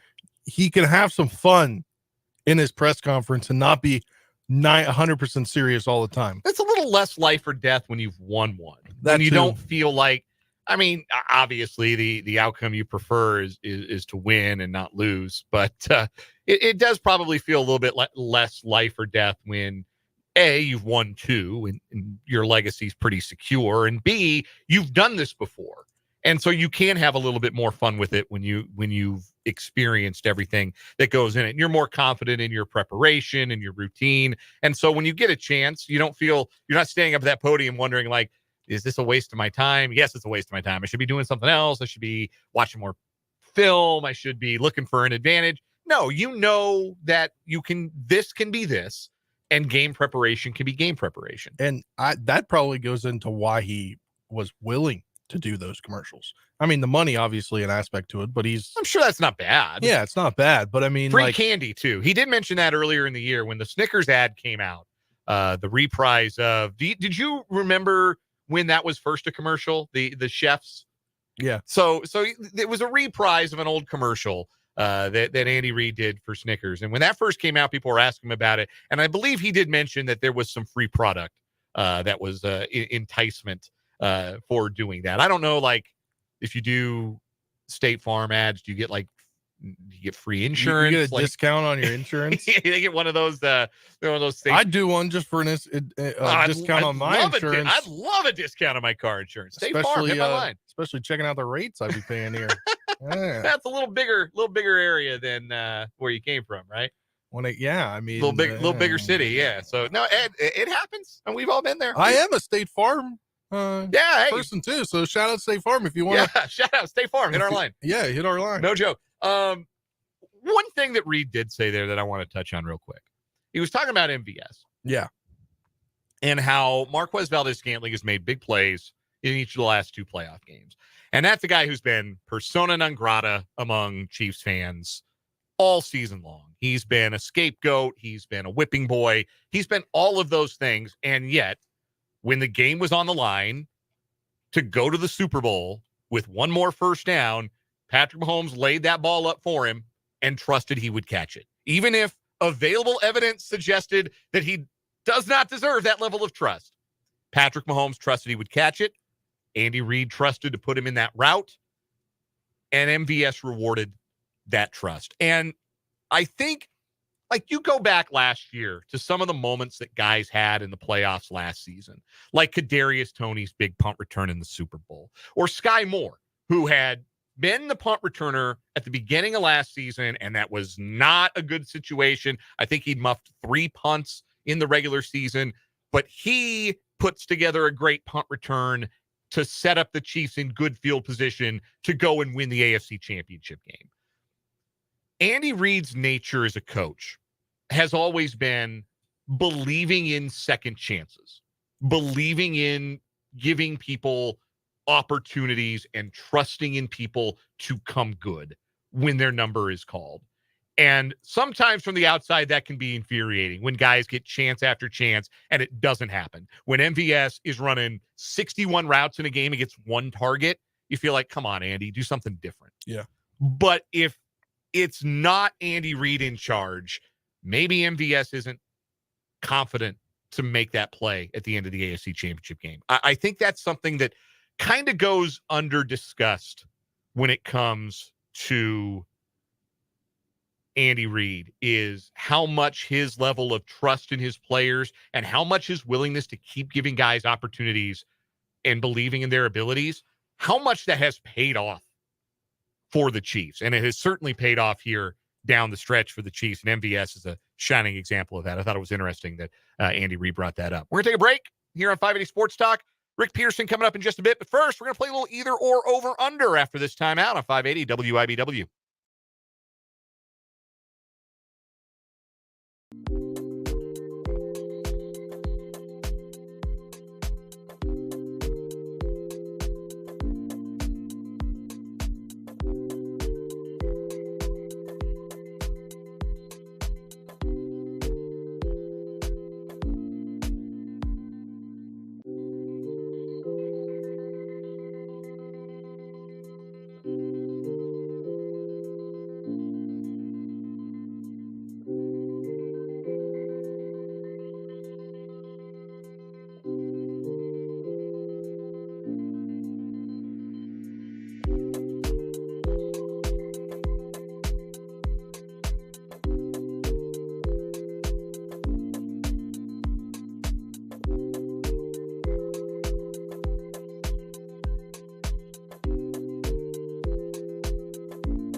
3:32 on 580 Sports Talk. Got a quick game of either or over under here before we bring in Rick Peterson for the Lewis Toyota High School whip around. All right, the coaching carousel has come to a halt. Dan Quinn hired by the Washington Commanders. That's being widely reported. Has the team confirmed that yet, Spencer? Commanders insider Spencer Dupuis. That's a good question. I've been a little busy today, so I haven't seen an official, but I'm checking the Twitter right now. Usually take that would be a no. Okay. It is not out on their Twitter yet. So they haven't confirmed it, but everybody's reporting it's going to be Dan Quinn for the Commanders. Obviously, the Seattle Seahawks hired Mike McDonald yesterday. The Falcons hired Raheem Morris. The Panthers tabbed Dave Canales. The Los Angeles Chargers hired Jim Harbaugh. The Titans went with Brian Callahan. The Raiders maintained the interim coach, Antonio Pierce. And the New England Patriots hired Gerard Mayo. So that's 8 teams, 8 new head coaches. Over under 1.5 of those coaches coaching in the playoffs next January. Over. I think I'm with you. Which ones are you thinking? I'm thinking the Chargers. Okay. I think they get in as a wild card. Okay. I think that because they have a quarterback. The only thing that gives me pause about the Chargers is that roster is going to have to undergo an overhaul, and there are going to be some tough salary cap decisions they have to make. But I think Harbaugh's really good at this, and I think Harbaugh with a good quarterback is probably a recipe for a pretty high floor. Like, I don't think they're going to go – I don't think there's going to be a lot of 5-12, 6-11 seasons as long as Jim Harbaugh and Justin Herbert are paired together. I think they're going to bounce back, and they got a good chance to go 9-8 and snag that 7 seed as anybody, I think. I think this is a tough one. I think the Titans make the playoffs next year. Really? Really? Who's the quarterback? Who can play quarterback? Will Levis. You think Will Levis is a playoff quarterback? I think he can make it to the playoffs. I don't think he can be a playoff quarterback. We see teams make the playoffs on flukes all the time. It's true. I mean, somebody's got to win that division after all. We think Houston probably get better. Jacksonville, I think, will bounce back. I don't know. I think not that I think Brian, I take that back. Hold on. I think it's a toss-up between the Chargers or the Titans. I think one of those two teams. One of those is going to make it, and then I think the Seahawks make it. Okay, which makes you happy. Well, now you're speaking my language. Yes, I do think of these 8 teams, and I said it back when this was the 8 teams that started the carousel. I said I thought Seattle had the best roster, and I think that they have. It'll be an interesting decision for them at quarterback. But I do think they have a path back to the playoffs. I mean, they were the closest team to the playoffs of any of these 8 teams last year. They were eliminated on the final day, but they had a winning record. So I think that it's easy to see them making a playoff run. I'm with you on the Chargers under Harbaugh making a run. I could also see either the Falcons or Panthers, maybe not the Panthers. Panthers are a long ways away with that roster. I think they're going to be in a much better shape with Dave Canales as their head coach, and I think Bryce Young will make a big jump from year 1 to year 2 if they go get him some help on the offensive line.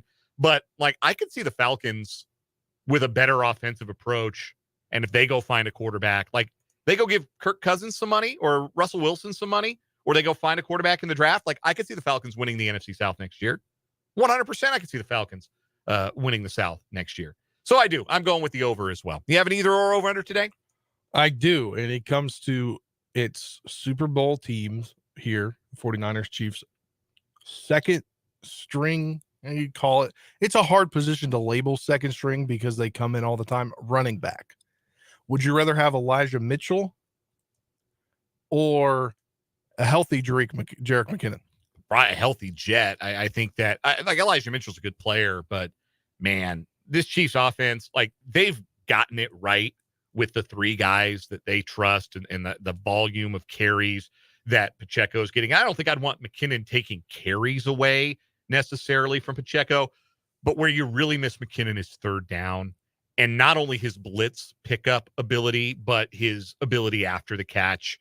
That's something that this team, the Chiefs, I think have really missed. It's an element that they don't have that if they had it right now would make them even scarier. So, yeah, I'd go with a healthy McKinnon over Mitchell. I think if I did this differently of players playing in the Super Bowl, I think you'd pick Elijah Mitchell over Clyde Edwards-Helaire. Yes. Oh, 100%. That's why I didn't want to make it that easy. I think most Chiefs fans would do the same. Yeah. In fact, Clyde not in the good graces. It's amazing he made it this far on the roster. I think his contract is up Yes. this year. Yes, he will be a free agent after this year. He will be wearing a different uniform next year. I can almost guarantee that. Maybe not one at all. Memphis Showboats. Maybe they need a running back. That's going to do it for either or over under. We're going to take a quick break. Rick Peterson of TopSports.News joins us next for the Lewis Toyota High School Whip Around on 580 Sports Talk.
Joining us for the Lewis Toyota High School Whip Around is Rick Peterson of TopSports.News, covering all of the important high school and Washburn University sports news at TopSports.News. You can find Pistol on Twitter as well at Peterson_Rick. Pistol, can you believe it's already February?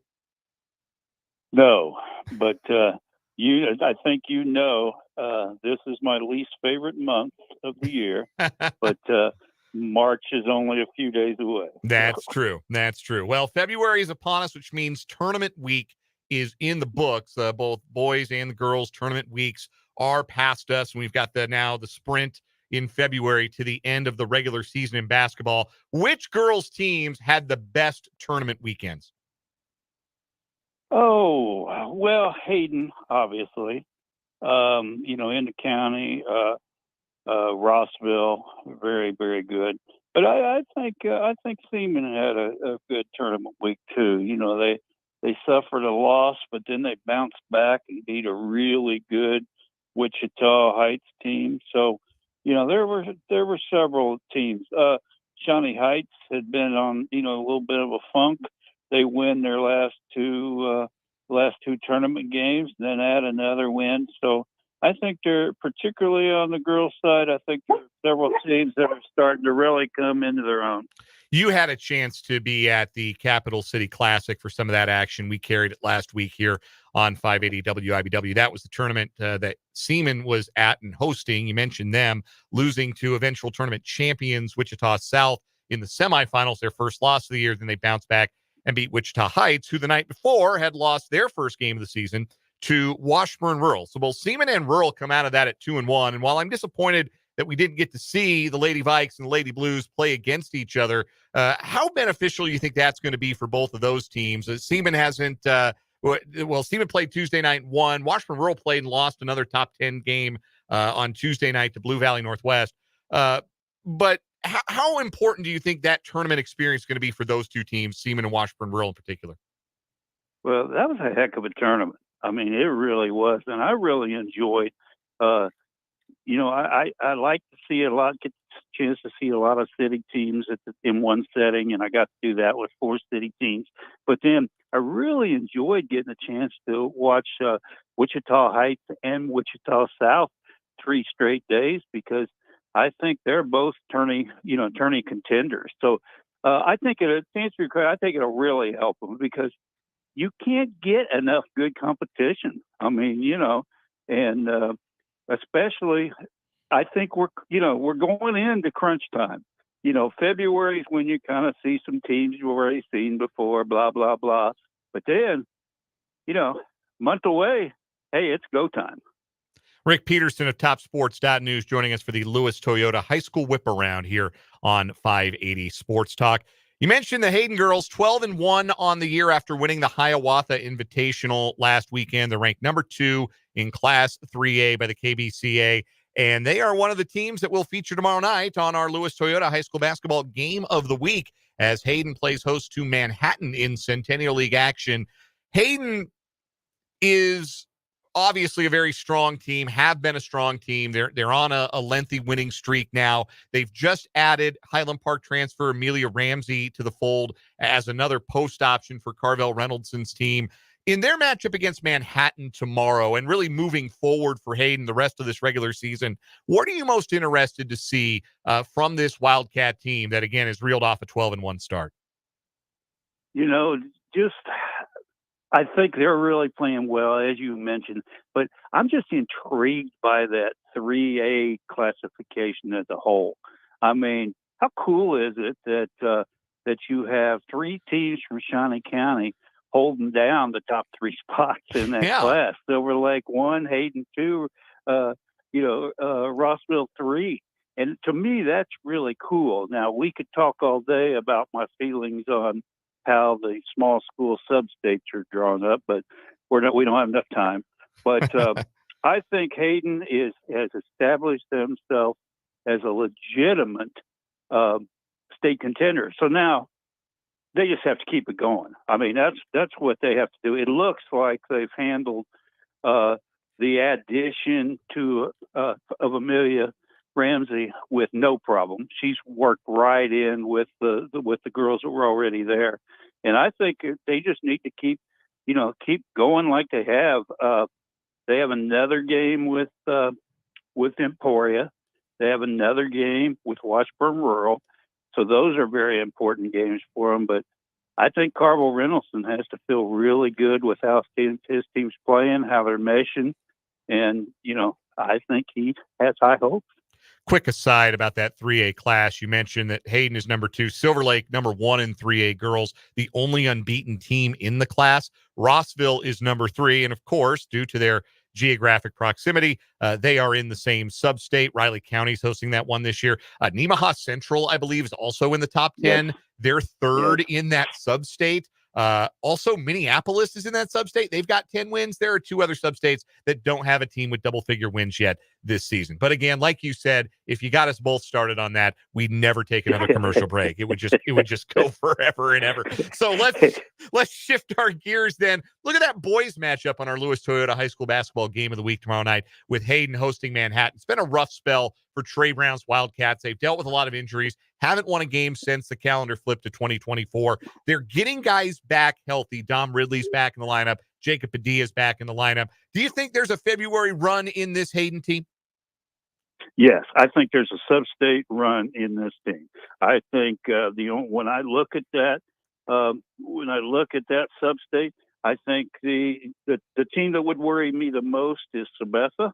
But other than that, I think Hayden is, if not the favorite, a co-favorite to get a state berth. And I go a long ways back, and there were a lot of teams at Hayden that their records weren't that pretty. But boy, when they got into postseason, their tough schedule really paid off. And I think it could happen again for the Hayden boys. Rick Peterson is our guest. This is the Lewis Toyota High School Whip Around on 580 Sports Talk. Again, our Lewis Toyota High School basketball games of the week tomorrow night here on 580 WIBW. Manhattan at Hayden will be on the air at 5:45 with pregame coverage tomorrow night here on 580 WIBW. Another basketball team in the area hitting its stride, the Washburn Rural Boys. They've won 5 of their last 8 after starting 0-6. Everyone is healthy for Alex Hutchins Junior Blues. They just beat Blue Valley at home on Tuesday night. How much better do you see this Rural Boys team getting now that they finally had a run of games to play together? I think they're going to be a tough out. I think they're, I haven't looked in that class to see who they might draw because to me, it's still a little too early to do that. But I think they'll be tough for anybody that they get in postseason. Like you said, I mean, you kind of mentioned it with Hayden, but, Washburn Rural also had some injuries. And, Amari Jones is back after missing all the pre-Christmas schedule. J.C. Heim missed some games with illness, and he had a really good game against Blue Valley. I think and I think they're very well coached and very disciplined. So I'm really eager to see what they could do. Right now, by the way, Pistol, they are tied for 12th in that 6A West substate with Lawrence Free State. So if they were 12th, their first round game would be at Manhattan, as it happens, in the substate. Okay. So a pretty familiar foe there for sure. Yeah. Couple of 5A boys teams playing. Well, really, just about everybody in 5A on the boys' side is playing some good basketball as of late. Even Seaman has some good wins, so their record is below 500. But Topeka West has gotten hot at 9-4. Highland Park shaking off their loss to Wichita Northwest in the TIT championship game. A couple of tough wins this past week over Atchison and Kansas City, Washington. And then there's Shawnee Heights at 10-3. Boy, old Ken Darting's working some magic with those T-Birds, isn't he? Well, I watched Shawnee Heights just the other night, and I was kind of kidding, but half kidding. He was just effusive in his praise of his team the other night. And for somebody that's known him for like 40 years, that doesn't happen real often. So he's really pleased with how they're playing. His offense has come around, and Ken Darting's always going to have good defensive teams, and they're very good defensively. Highland Park. You mentioned Highland Park. Boy, what a tough. I mean, yeah, no, they're a great team, and they've got one loss to a really good 6A team. But, they've had one, if I'm right, and I think I am, they've had one home game all season. Yeah. And we don't know when that next home game will be because of the flooding in the Highland Park gym. I'm going to see them tonight at Topeka West, playing Wyandotte at Topeka West. So I give Mike Williams and his staff and the whole team over there credit for dealing with a bunch of stuff you usually don't have to deal with. Yeah, that's a remarkable truth to this season. They have been road warriors. Their lone game at the pressure cooker this year is back on January 9th. And as you mentioned, some flooding in that gym may keep them from playing another home game here for a little while and maybe even for the rest of the season. It's hard to say, but they do play tonight against Kansas City Wyandotte in a Meadowlark Conference affair. Continuing on with Rick Peterson from TopSports.News. This is the Lewis Toyota High School Whip Around here on 580 Sports Talk. Want to get into some other sports before we go. Bowling season is in full swing. There are some teams off to a good start. Seaman boys and girls swept a quadrangular earlier this week. But we got to talk about Cody Spangler from Washburn Rural putting up a 300 game. Those are few and far between in high school bowling, but he rolled one on Monday night. They are. They're very, very hard to come by. I was a pretty good bowler, and I never got a sniff. So, no, that's a very big accomplishment. I had a freshman the other night for Seaman that had a 279 past 11 strikes. They're very good. I do want to mention about for the first time ever, they are going to have a city championship tomorrow at Gage Bowl. And I think that's really cool to have all the city teams together, especially with everybody in different leagues now. I think it's really cool to get everybody together and get a chance to face off and show them what you got. Yeah, most definitely. That'll be an exciting thing. The first city high school bowling championship coming up tomorrow. Wrestling, we talked about it last week. Big girls wrestling meet hosted by Washburn Rural. 32 schools showed up, all for the privilege of losing to Washburn Rural, which, boy, they just keep winning. They just keep doing it. Injuries, graduations, adversity, none of it seems to matter. They just keep showing up and racking up points and winning these tournaments. It is remarkable what that program does under Damon Parker. You expect them to win, but with I think it was like 4 for the year. They've got girls, I'm around them quite a bit, and there's girls that when I showed up to watch them for the first time this year that I didn't even know who they were. I mean, they just keep bringing up new girls that are very, very good wrestlers. And, of course, Damon does just a great job. He has 3 state titles on the girls' side, a state title on the boys' side before he turned that over to Josh Hogan. And it's a big weekend for wrestling because the UKC meet will be out at Shawnee Heights and the Centennial League will be at Manhattan. So big weekend for wrestling, big weekend for bowling. Which basketball matchups do you have your eye on this weekend, Pistol? I can't even tell you where I'm at. I know where I'm at tonight, but particularly on the girls' side, the one you're at, I think that could be a really close game between Manhattan and Hayden. The others, there's several. None that really that's the one that sticks out to me. But there's some good teams. And the thing about this is, like I said, sometimes you're seeing each other for the second time, maybe sometimes as we go forward, the third time. So that's why February is kind of a month that you just don't want to stub your toe. You want to keep building on what you've already accomplished. Couple of big ones. Seaman DeSoto girls at DeSoto. That's a doubleheader, but that girls game is pretty massive for 5A East seeding. And tonight, Topeka West and Piper. Topeka West on the road at Piper. Topeka West boys have been hot. Piper, a really good team at 12-2. So lots of great action, and you can read all about it at TopSports.News with the coverage from the great Rick Peterson. He joins us every Thursday at this time for the Lewis Toyota High School Whip Around. Follow Pistol at Peterson_Rick on Twitter. And again, Top Sports News. It's a daily read for me. And if you care at all about Topeka and Shawnee County sports, it should be a daily read for you. Pistol, we always appreciate the time. Enjoy your weekend wherever you wind up tomorrow, and we'll talk to you next week. Thank you very much, and see you next week. That is Rick Peterson. That is the Lewis Toyota High School Whip Around. It's going to wrap up this 3 o'clock hour of the show. When we come back for the 4 o'clock hour, we'll hear from QB1, Patrick Mahomes.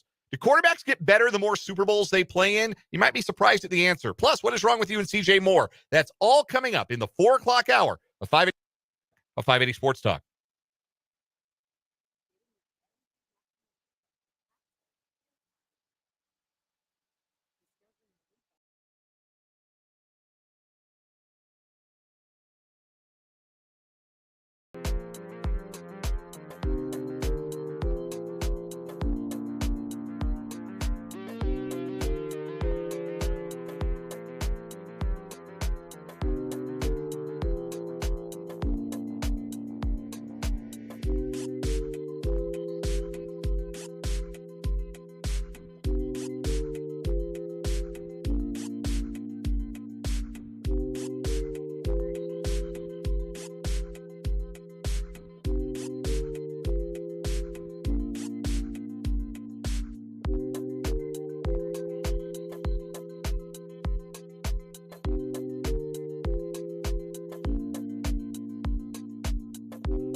Let's get it. Hour number 3 of 580 Sports Talk on this Thursday afternoon. Dan Lucero and Spencer Dupuis kicking it with you on this Thursday. Appreciate you spending some of your afternoon with us here on 580 Sports Talk, whether you're listening on 580 WIBW, FM 104.9, online worldwide at 580WIBW.com, or on the YouTube stream at our YouTube channel, 580 Sports Talk, which you can also find if you follow us on Twitter at 580 Sports Talk. However you are consuming the show, we're glad you're along and appreciate hearing from you on today's show. The live chat open on YouTube, and also the text line, 785-272-9429, if you want to weigh in on some topics today. I'm Dan. Spencer's across the glass. We got half a show left. We got CJ Moore coming your way, bottom of this hour, for our Big 12 basketball breakdown. CJ Moore covers college hoops for The Athletic. Going to get his thoughts on KU, K-State, Big 12 race, and more. We've also got What Is Wrong With You coming up. First one of February, Spencer. We have crowned our January champion, our first advancement into the Tournament of Failed Champions at the end of the year, the Gorilla Wedding advancing. Yeah. I mean, January is packed. Yeah, I think with some very good stories. It's a good month, right? Stories in a way, yeah. We've had a couple of stories go wire to wire and be the January champion and then on through won the year. Our first champion ever, the grilled cheese standoff back in 2017, when we started doing this on a yearly basis. Yeah, you don't know the lore. We're going to have to fill you in off air on the lore of our yearly champions for What Is Wrong With You. I just think there could have been 3 stories last month that could have been different monthly winners. Oh, absolutely. Absolutely. Yeah, we're always, you always. I mean, you got the Gorilla Wedding, you got Plexico bursting himself, and then you got the skid steer guy. The skid steer guy, yeah. We had a texter yesterday who was really disappointed that our final was what it was, the Gorilla Wedding and the self shooter, saying that the skid steer is better than either of those stories. It brings out passion in people. But we'll have our first 2 stories of the month of February coming up on What Is Wrong With You, sponsored by Top City Metal Supply. Still to come on the show today, Mitch Holthus, the voice of the Kansas City Chiefs, joining us as he does every Thursday throughout the Chiefs season. We're going to hear from Mitch at 5:35 on today's show, so you'll want to stick around for that. Earlier today, we heard from Andy Reid. He spoke before practice at One Arrowhead Drive today. Patrick Mahomes also spoke to the media, went long on some topics, and felt like it was worth your while to hear what QB1 has to say 10 days out of Super Bowl 58. The Christmas Day game, it was hard to see then that you guys would still be playing now. What were the things you saw then that led you to believe that maybe this was still possible back then? I think I saw more from within the building, just how hard guys were working, how guys were taking it personal when we were losing games and going through that stretch. You kind of know how they react after games if you're going to be in this spot or if you're going to have a chance to be in this spot. And guys weren't happy and they were putting in the work to get better. And that's what you need in order, whenever you go through adverse times, is guys to continue to work and to continue to get better. Are there specific stories you can? I mean, if you watch the receivers every single day, I mean, they're catching on the side when the defense is up. They're catching after practice, catching before practice. I remember I was walking to lunch one day and Sky's out there just catching by himself. I mean, that's just those guys have that mindset of they're going to continue to get better, and that's been out throughout the whole entire team. We're not wasting any moments in practice where guys are working on the side. We're trying to get better, and we're not going to let that slide this week either. We're going to try to do the same thing going into the Super Bowl. Patrick, that Justin Tucker thing before the game, how did that impact you? Not really at all. I think guys were just ready to play regardless. We just kind of kept it going and kept it moving. That had happened with him before, right? We not to that extent, but we have had that same issue. So we just got to figure out how his warm-up routine and my warm-up routine don't interact. What were you going to do with the 15-yard penalty? Did you devise a plan when you guys were going to get out there? Say that one more time. I did lost. Mr. Travis said you were going to be out on the field and he missed that kick. You know what you were going to do? Yeah, I was going to chase Travis and just get him back to the sideline. So that would probably been the best decision. Patrick asked Andy about this, but just being an underdog with this postseason, it seems like there's been a particular enjoyment in the in the locker room. Is that your perspective of it and how so?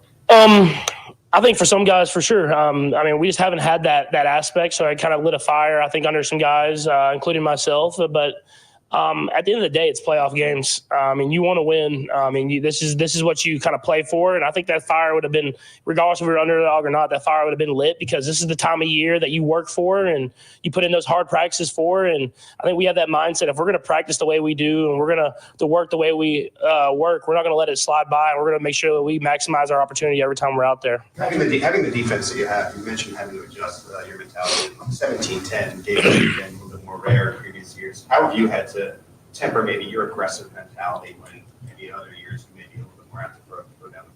Yeah, I mean, it's a mixture of everything. I mean, I always want to be aggressive. I always want to take chances, but just knowing when to do that, when is the best opportunity. And you saw a couple in the second half where I let it go downfield. We just didn't hit on them. I think we just got to execute at a higher level in the second half after watching the film. There were still some chances there, but when you don't execute versus a great defense, drives stall out, and that'll be very similar to this next game we're playing. I mean, that's a great defense that we're going up against, and we're going to have to be really high execution, kind of like we were in the first half, but negative plays will stall drives out, and then they're a defense that will, once those drives, you have negative plays, those drives won't end with points. Patrick, you said you when to go downfield, when to do that. You have an amazing ability to know the game situation. Mm-hmm. Not just whether or not to take a shot, but late in the fourth quarter, you're taking sacks instead of throwing it. Mm-hmm. Keep the clock going. Is that something that on the sideline or the huddle you constantly talking about? Are you thinking it through, or does it just come as second nature?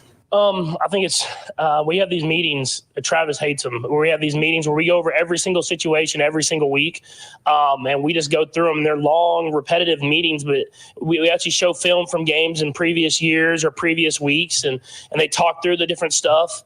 And it gets repetitive, but I listen and I ask questions and I try to figure out every single situation for every single game. And you saw in the Super Bowl this last year, I mean, we were having that drive and you want to score points, but as the clock started running down, that last drive of the game, you start letting the clock run a little bit more and try to see if we can end with the football. And it comes from those meetings. And even though guys are in there and it's like an extra meeting that takes like an hour on a Friday or Saturday, whatever it is, those little things are what kind of gets you to this spot. And so that's why I enjoy it. And I know the guys do, even though they get a little bored and tired in them. Patrick, Kelsey seemed to be particularly pumped up last week during the week and before the game, after the game. Just in general, what does his energy do? What does it bring to you and also maybe the rest of the guys? Yeah, I think it brings a ton. It's the energy, and people don't even see it at practice. I mean, the energy that he has, he wants to take every single rep. We have to get him out of practice just to give him a rest, and he wants to be out there for every single play.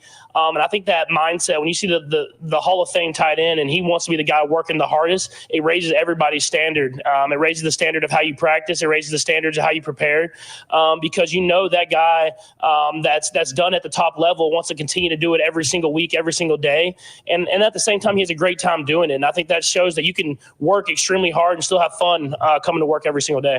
Patrick, obviously you've been successful in domes throughout your career, playing in Legion. You got lost, home of the Raiders. How come you're so comfortable in the dome and you're the home team this time at their place?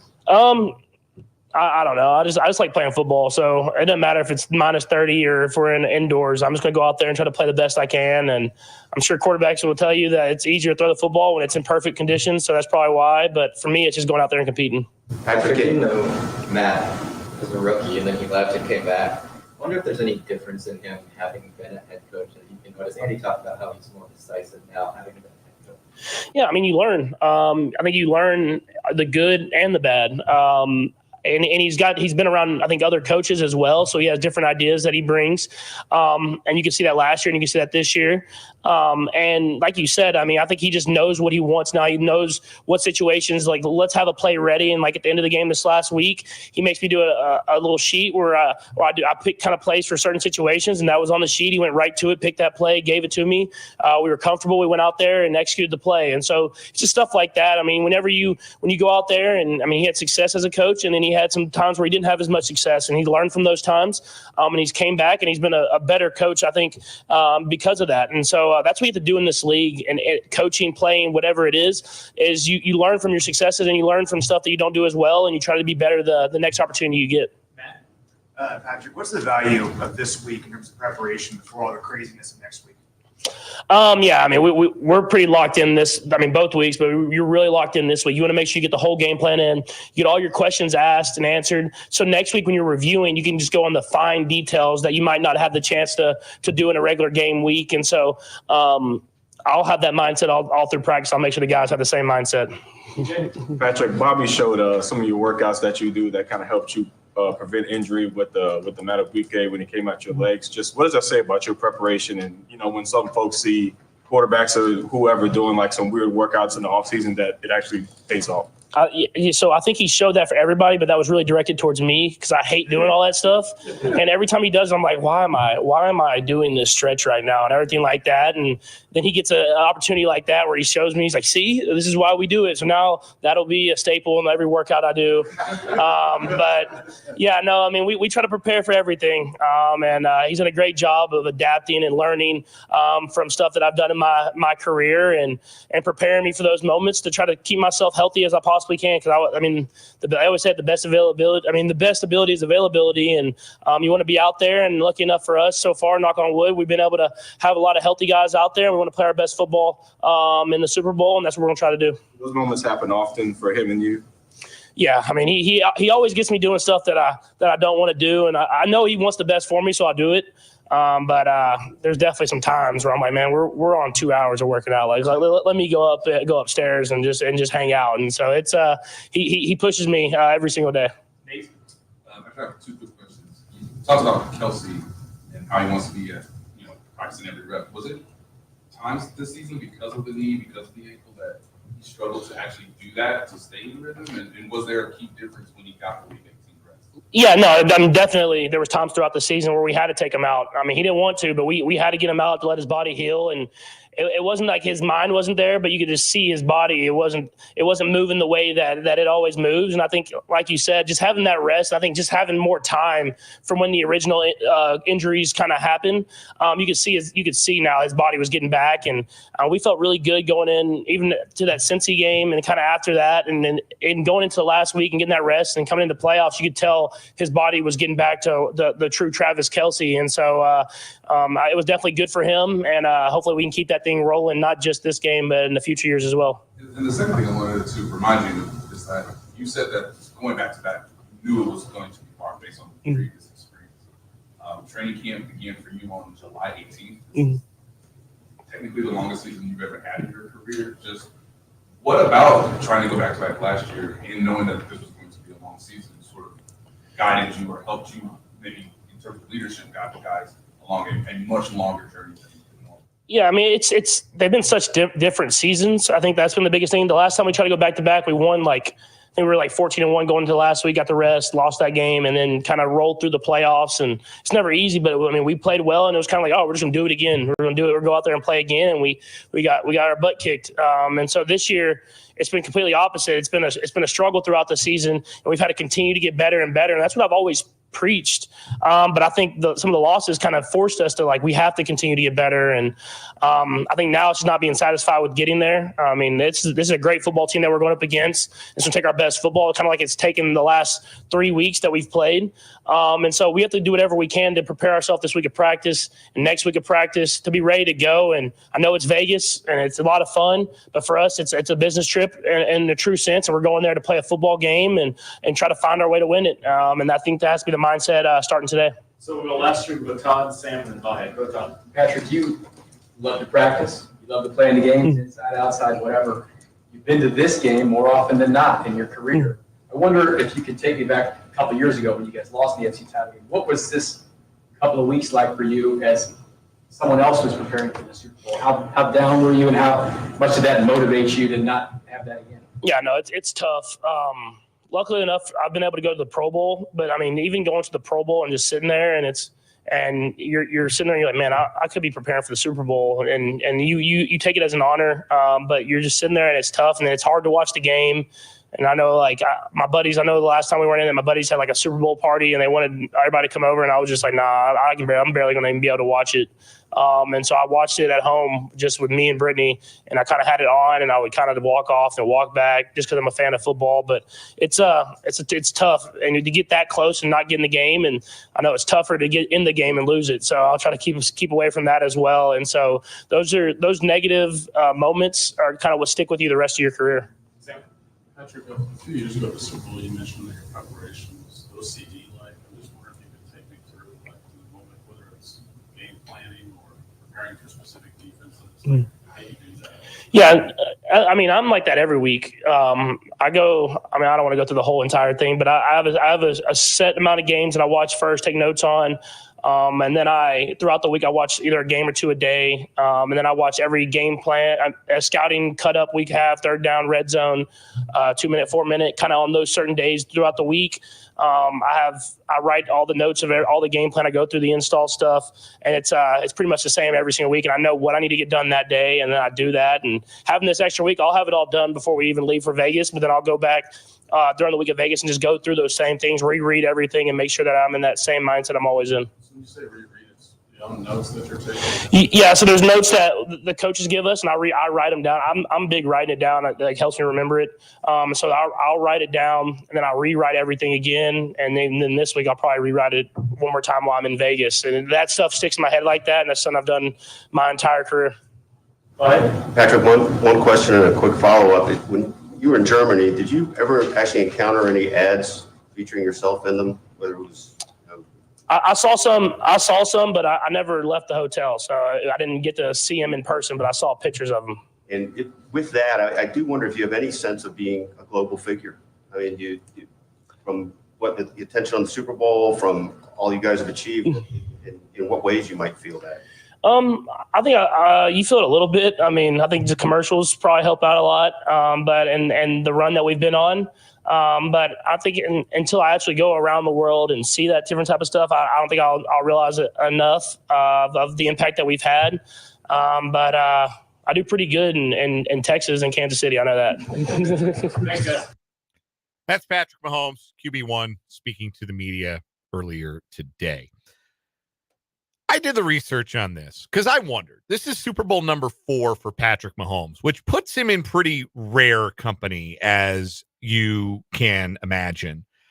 He will be the 8th quarterback in the history of the league to play in at least 4 Super Bowls. Tom Brady, obviously the gold standard, 10 Super Bowls. John Elway went to 5. Mahomes is going to tie Terry Bradshaw, Joe Montana, Roger Staubach, Peyton Manning, and Jim Kelly at 4 Super Bowls as a starting quarterback. And I wondered, does it get easier to play in a Super Bowl? Like, do guys experience better performance the more Super Bowls they play in? Because the Super Bowl, of course, the cliche is one game at a time, right? But it's really not. It's something entirely different. The extra week to prepare, the extra week of media nonsense, the spotlight, the viewership numbers, the neutral site. It's just a completely different kind of game. And it's against, typically, a pretty great football team on the other side. One that's been through the same things you've been through to get to this moment. I mean, just the media itself is just so different. Like, you're going into there and you're sitting, like, so many people speak to the media, and it's like that one night where everybody is just speaking. Yeah. Like, it's just crazy. Like, you're not in your little press room. Right. It's just the routine. Yeah. Everything about the routine is different going into the Super Bowl. And I wondered, do quarterbacks get more comfortable, and does it have any impact on the way that they play? Now, quarterback rating, not QBR either. Quarterback rating is not like the greatest way to do this, but it's a way to do this that at least is similar. You can compare quarterback rating across, because the formula is the same. You can compare it across eras. So I went back and looked at the first 4 Super Bowls for all of the quarterbacks we just mentioned, because Mahomes is about to play in his 4th. And for the record, the best performance Mahomes has had in a Super Bowl was last year. He played by his own admission, not great for the first 3 quarters against San Francisco in his first Super Bowl. And then he was lights out in the fourth quarter and he won the game MVP. He had some issues in his second Super Bowl against Tampa Bay. Not all of those were his fault. His receivers couldn't catch anything and his offensive line couldn't block anybody. In his third Super Bowl last year, even though he threw for fewer yards than he did in Super Bowls 54 and 55, it was his best game by quarterback rating of any of his previous Super Bowl appearances. He put up a QBR, quarterback rating in that game, of 131.8. It's one of the best in the history of the Super Bowl. But looking at the other quarterbacks who played in this many games, just going alphabetically, Terry Bradshaw was really great in the Super Bowl. He never had a quarterback rating lower than 100 in the Super Bowl. His best game by quarterback rating was actually his second Super Bowl. That would have been Super Bowl 10 when they beat Dallas. In his fourth Super Bowl, he threw 3 picks, but he also threw for 309 yards on just 14 completions. He had his most productive Super Bowls his third and fourth times through. Threw for 318 in the classic Super Bowl 13. Some say still that's the best Super Bowl ever played. Threw for 318 and 4 touchdowns in that game. Threw for 309 and 2 touchdowns, but the 3 picks in Super Bowl 14 the year after that against the Rams. But Bradshaw did get at least more productive, but was pretty steady when it came to his Super Bowl performance. Tom Brady's first Super Bowl, he didn't play great, but he led the game-winning drive. He was really good in Super Bowl 38 against Carolina. He threw for 354 and 3 scores. Threw for 236, 2 scores, no interceptions in Super Bowl 39 against Philadelphia. His fourth Super Bowl, that was one where Spags had him in hell for 4 quarters. And one of his worst Super Bowl performances, actually, was Super Bowl 42, that upset loss to the Giants. But Brady's last Super Bowl was his best. By quarterback rating, Super Bowl 55 was his best Super Bowl. John Elway didn't really play well in a Super Bowl until his 5th and final Super Bowl, when he threw for 336 yards and a touchdown in Super Bowl 33 against Atlanta. But he never really played great. Even in the upset win over Green Bay, Super Bowl 32, he had a quarterback rating in that game of 51.9. He threw for 123 yards on 22 attempts with no touchdowns and a pick. So Elway never had a truly great Super Bowl performance, but his best performance was his last one. Jim Kelly never played great in a Super Bowl. It'll stun you to learn he never won one. But he never had a great Super Bowl performance. Even the games where he was the most productive, he failed to register a quarterback rating above 81.5. He got injured early in Super Bowl 27, so won't hold that one against him, but still. Crazy to think he threw 58 passes in that game where they lost against Washington. Yeah, Super Bowl 26, he threw 58 passes in that game, which I think is still a Super Bowl record. And then he threw 50 in his final one. Yeah. I mean, the K-Gun, man, they went fast and they ran a lot of plays and they were behind by a lot. And so you add those things together. Yeah, he threw a ton of passes. Peyton Manning never really played great in a Super Bowl. His best Super Bowl performance by quarterback rating was actually Super Bowl 44, the loss by the Colts to New Orleans, when he threw for 333 yards and a touchdown, but also threw a pick. His third one was against the Legion of Boom. His last one, he had no arm left, Super Bowl 50 against Carolina. Won that game, but didn't play well. 141 yards on 23 completions with an interception, no touchdowns. Joe Montana played great in every Super Bowl he played in. Yeah. Not coincidentally won them all. His best one was his fourth one. The 55-10 win over the Broncos, 22-29. 297, 5 scores. But Montana never posted a quarterback rating lower than 100 in a Super Bowl. Roger Staubach played his best was his first, the win over Miami in Super Bowl 6. His worst was his second in Super Bowl 10. And then he had 2 games with a quarterback rating over 100 in Super Bowls 12 and 13, beating Denver and losing to Pittsburgh. So it's interesting that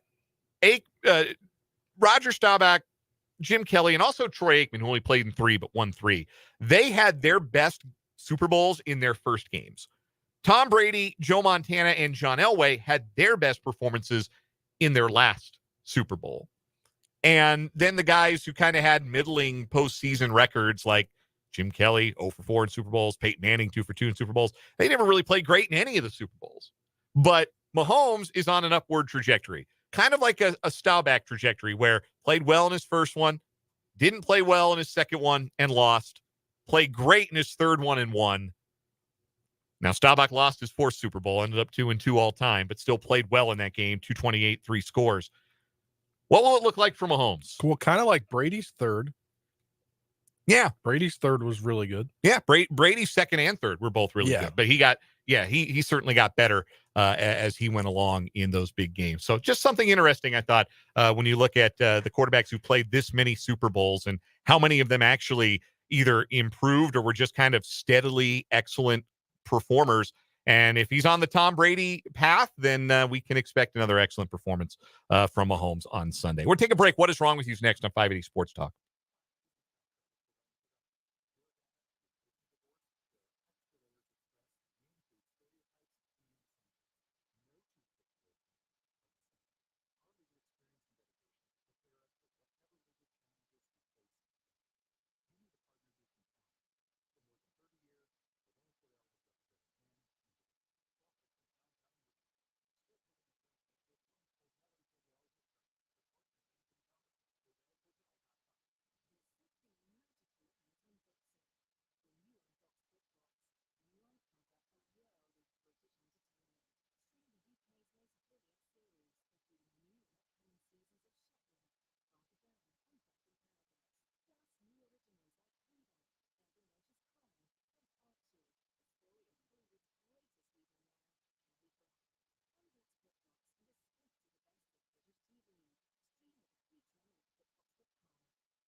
It's our first What is Wrong with You for the month of February, brought to you by Top City Metal Supply, who cuts the metal you need to your specifications, saving time, money, and material. Never settle when it comes to metal. Top City Metal Supply on South Topeka Boulevard, halfway between Frito-Lay and Forbes Field. We've got 2 Florida stories today. Spencer, why don't you lead us off? All right, I'll start you out. This story is from WFLA News Channel 8 in Tampa. Out of Fort Myers, Florida, a dog napper is behind bars. Oh, no, a stolen dog. A dog napper is behind bars after he was caught on camera snatching a beloved 3.5-foot Snoop Dogg bobblehead from a Florida restaurant on Monday night. According to dog napper, 2 G's. Okay. According to Lee County Sheriff's Office, the alleged thief, 50-year-old Rocco John Benedetto, is now in custody after he took the figurine from Cantina Lorendo restaurant in Fort Myers. Surveillance footage showed the moment he took the $1,250 bobblehead. NBC affiliate WBBH said Cantina Lorendo's general manager Joe Duddy shared the detectives told the 50-year-old to return the figurine to LCSO headquarters. However, he chose to, quote, drop it like it's hot at the restaurant. They reported that the Southwest Florida restaurant will pursue charges against the man. Charges for they brought it back. LCSO said he turned himself in at the sheriff's office Wednesday. Is currently being held at the county jail. He is facing a grand theft charge, according to the local news station. It's hard, quote, being Snoop G in Southwest Florida, as a similar bobblehead was stolen from a Cape Coral Circle K in 2022. So a 3.5-foot Snoop Dogg bobblehead. It's very funny that it's referred to as a beloved bobblehead.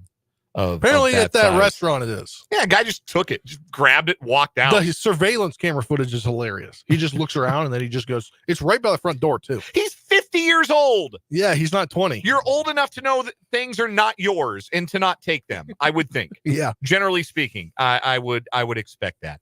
So that's one story. Other story comes to us from Ocala, Florida, where 38-year-old Michael DaCosta has found himself behind bars after he allegedly dashed into a church thrift store while naked and stole a T-shirt. The incident unfolded last Wednesday. Deputies responded to the the thrift store after several people flagged law enforcement down to report there was, quote, a naked man running around everywhere. Witnesses said he was wearing glasses, had a pair of blue shorts with him.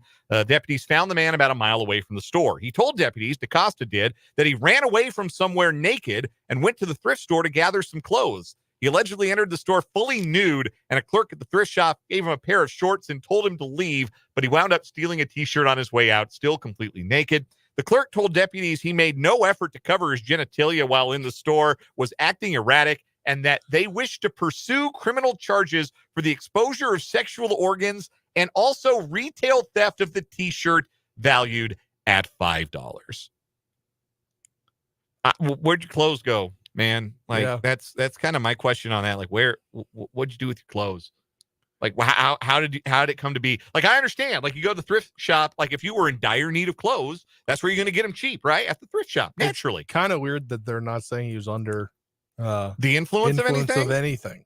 Yeah, that is true. They do not suggest that he is under the influence of anything with any of these charges. He's just been charged with retail theft and indecent exposure. So the fact that a completely sober person rolled up in the buff to a thrift store and they were willing to just give him shorts and send him on his way, he's like, nah, I got to jack this T-shirt too. That wins today for me. Yeah, I would say so. And the guy, just looking at his face. Yeah, he looks pretty out of it, but again, no drug or alcohol charges. No, but he looks like a guy that would do something like that. He looks like a guy also who wouldn't matter if he had a shirt on because he's extremely hairy. But look, our hairy brothers and sisters out there, it's not a knock. Just looked like he had plenty of hair to cover anything indecent up top. No word on anything down below. That's what is wrong with you for this first day of February, brought to you by Top City Metal Supply, South Topeka Boulevard, halfway between Frito-Lay and Forbes Field. CJ Moore, The Athletic, joins us for the Big 12 basketball breakdown next.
Joining us on the Fleming Place Wine and Spirits hotline for our weekly Big 12 basketball breakdown is CJ Moore for The Athletic.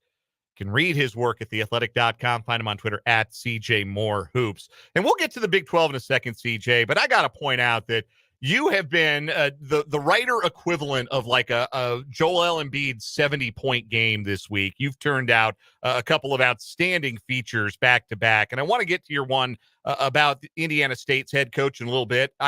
You're writing about two of my favorite mid-major programs too, which helps matters a lot. But I have to ask, you went out to cover Colorado State, wrote a great feature about their program, their head coach, Nico Medved. I'm from the Denver area. Lots of friends and classmates went up to Colorado State. I've spent some time up there on that campus. How'd Fort Fun treat you? It was a lot of fun. I actually have one of my best friends from college. She lived on the same floor as me at McCollum in the dorms at KU, and she's from Fort Collins. So I've been there a few times and got to see her again. She lives in Denver now. So that made it extra special for me, and stayed right there in the downtown area, which I'd really never hung out in before, and it was really nice. The Armstrong Hotel, if you're familiar with that, it's like an old hotel. So yeah, I had a good time. Yeah, awesome. Glad you got to enjoy good old Fort Collins, Colorado. And again, it was a great piece. Everybody should check that out at theathletic.com. Let's pivot to the Big 12 Conference. We're just about at the midway point. We'll be at the official midway point of the season after Saturday's Big 12 action. Houston with a half-game lead over Texas Tech and Iowa State. Kansas and TCU a full game back at 5-3. Let's start with the Jayhawks. They pummeled Oklahoma State on Tuesday night, but had lost on the road Saturday at Iowa State. Back-to-back Saturday road losses against teams who really shot the heck out of it from three to beat Kansas in close games. Is that a bit of an outlier that just happened to happen on back-to-back weeks, or is there broader concern about Kansas's ability maybe to guard the three-point arc that might leave them susceptible to getting got like that further down the road in the Big 12? I think it's a combination of the two. I think you're going to see some regression towards the mean, with KU's three-point defense. But I do think that there is possibly something to the not having much depth and not being able to really extend yourself as much on the defensive end as maybe Bill Self's teams have in the past. And while Johnny Furphy is like an awesome offensive player and has, really, really done well lately, he's not the best defender, not the best closing out, not the best on-ball defender. And so, I think that's maybe made their defense a little vulnerable as well. But I think it's also a little bit of bad three-point luck. Like the Trey King kid at Iowa State, he made, I think, 3 3-pointers all season going into that game. Right. He made 4 against Kansas. So, things like that, like sometimes that's just some bad luck. On your scouting report, it's like, hey, we're going to soft close on this guy, then he bangs 4 threes. Obviously, Kansas is a better team with Kevin McCullough, and you'd much rather have him on the floor than not on the floor. He didn't play Tuesday night against Oklahoma State. Kansas took care of business. Do you think maybe it benefited them to play that game without McCullough, so it got more minutes for guys like Marco Jackson and got them where they had to maybe figure out some different ways to score, some different forms of offense, and figured out how to play without being as reliant on McCullough? Yeah, I think it might have been a positive. I thought Marco played as confident as he's played all year in that game. Just the way he was looking for his shot and being a little more aggressive. So, I think that could be a plus down the road. I think that's fathomable. Kansas State has lost 3 consecutive conference games, and the losses at Ames and at Houston are not bad losses. Those are tough places to go play and good teams. But that 20-point loss at home to Oklahoma certainly raised some red flags. What is most concerning to you right now about where K-State is at this point in the schedule? Most concerning with K-State, you said? Yes. I think it's just the inability to score the basketball right now. I mean, I watched some of that game on film maybe yesterday or the day before. And how long did it take them to even score a point? Almost 10 minutes. So I think that's probably the biggest concern with K-State. And, this is a team that I think talent-wise just isn't. I've kind of said this to you guys all year. I think it's not quite at the level of some of the top end teams in the league. And so they're going to have to figure out a way to, maybe manufacture some points and maybe trick the defenses sometimes because obviously it was a struggle the other day. CJ Moore covers college basketball for The Athletic. Joins us on the Fleming Place Wine and Spirits hotline for the Big 12 basketball breakdown here on 580 Sports Talk.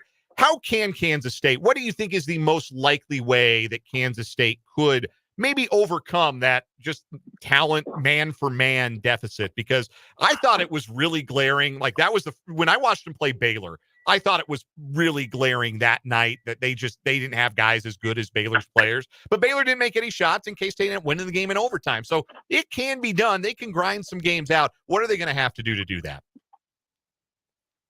I think probably, maybe play a little bit slower than they played in the past. Just really, really, really lock in on your defense. And when you're struggling offensively, you just got to find a way to bring your energy up on the defensive end. And sometimes it's hard. Sorry, switching on my car here. I'll switch back. All right. Sometimes it is hard to bring that energy when you're struggling to score the ball. Sometimes your offense can bring your defense energy. So I think they have to find a way to just be locked in on that end at all possible times. And, just hope when you're not worrying about your offense, it'll kind of come around. CJ Moore of The Athletic is our guest here. This is the Big 12 breakdown on 580 Sports Talk. Let's pivot to the rest of the Big 12. It's Houston with half a game lead over Texas Tech and Iowa State. The Cougs have won 5 straight. I said on the show after they played Kansas State, they play like they're all 3 inches taller than their listed height. Like JoJo Tugler's 6'7", and he's a freshman, and he plays like he's a 6'10" senior. Just that lack of back down, that lack of fear in him. They just play so tough. I know the last time that I had a chance to talk to you, you weren't ready to commit to a best team in the Big 12. Do you think that Houston is playing at that level now? Yeah, I do. Their defense is so dominant. I think that their defense is that much further ahead than anybody else's offense or defense in the league. And offensively, they can just do enough to win. So I've probably come around on that team as the favorite. But hey, if this weekend you have Kansas win at Allen Fieldhouse, which is not something that we're that usually is what happens, right? Like 99% of the time, that's what happens at Allen Fieldhouse. I do think it's going to be a tough matchup for Kansas. But if KU wins that game, then Houston's sitting there at what will be 6-3, and Kansas will be 6-3, I believe, right? Yeah, that's correct. So and then Iowa State could be a game ahead at that point if they win. So I think it's going to be kind of bunched at the top possibly after this weekend. It's a huge game for Kansas if they want to have even a glimmer of hope at winning the league. I think if Houston wins at the Fieldhouse this weekend, then yeah, they're really separating themselves just because not many teams are going to be able to pull that off. CJ, I think we talked about this a couple of weeks back. West Virginia has been getting, their 2 of their 3 wins in conference were against ranked teams at home. They have a 22nd ranked BYU team this Saturday. How do you think they're going to fare in that one? And do you think they're starting to hit their stride right now as they get closer to the end of the season? Well, they just have more of their guys back. They're finally being able to play some games together and kind of figure out a rhythm and how to play off of each other. I think there was just so much chaos around that program the first few months of the season that it made it really, really difficult to even play in games. And so I'm not super surprised because I do think there's some really good talent. Like Raekwon Battle was one of my favorite guys out of the portal. I thought Jesse Edwards was a really, really talented kid, and Kirk Crease has won a lot of games in his college career. So I'm not shocked, but I still think it's going to be they're a long way from making an NCAA tournament or anything like that. They'd have to go on a crazy, crazy run to do that. But it is a team that on any given night, can knock off one of the top 25 teams in the league. It's the Big 12 breakdown with CJ Moore of The Athletic. Follow him on Twitter at CJ Moore Hoops. He joins us every Thursday at this time on the Fleming Place Wine and Spirits hotline on 580 Sports Talk. Iowa State 5-2. They've got some big, impressive home wins. They've beaten Houston and Kansas at Hilton Coliseum. Feels like we kind of saw this last year from Iowa State, where they had a really good January. It felt like they kind of petered out through February and into March, and then their NCAA tournament run lasted all of one game. Is there more optimism that maybe TJ Otzelberger's bunch can sustain this through February and be a full season contender in the Big 12, or do you think they might have some regression coming their way in the second half of the schedule? Probably some regression. I mean, I do think it's one of the better teams in the league. I think those will probably be maybe their highest finish this year. I can't remember where they ended up finishing a couple of years ago, but they've always been kind of, slid back to the middle of the pack. It's kind of the similar deal every year for them. Like they're really, really, really good defensively, and then offensively, times they struggle to score. This team is like that, but man, they put it all together the other day against Kansas. So I think that was kind of an outlier performance as far as the offensive end. But they do have some decent pieces, and I think the freshman Milan Momcilovic. There we go. He's going to be a problem for the foreseeable future. Like I think that's a guy that can be kind of their next George Niang that maybe helps them on the offensive end as they build around him for the future. But they're still not like they're not a top 30 or top 20 offense or anything like that. Where usually we're looking at those teams or the elite teams that have that and then have a really good defense as well. Texas Tech 5-2 in the league as well. What has impressed you most about the Red Raiders, and can they keep it up for Grant McCasland?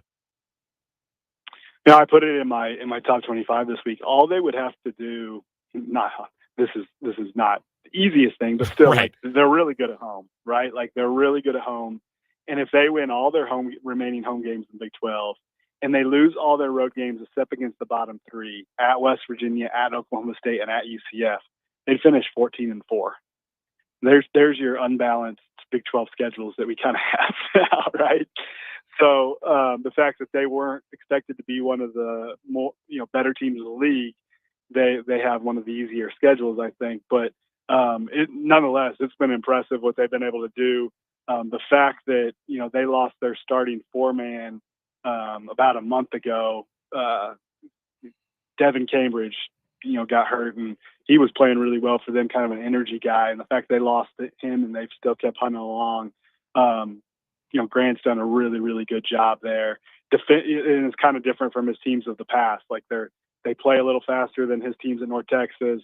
Defensively, they're okay, not great, but offensively, they've been really, really good. I mean, they've been the best offensive team in the league so far, and they really spread it out, and they shoot a ton of threes, and they're fun to watch. So he's adapted well to what he has talent-wise, and I think if I tweeted out last weekend, like if you're talking National Coach of the Year, he's got to be in that conversation.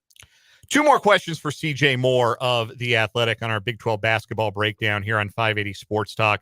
All right, Houston, Kansas, huge game at Allen Fieldhouse on Saturday. I know the default is don't pick against Kansas at Allen Fieldhouse, but what are the Jayhawks going to have to do to get back into a tie with the Cougars at the top of the Big 12? Well, they're going to have to not turn the ball over.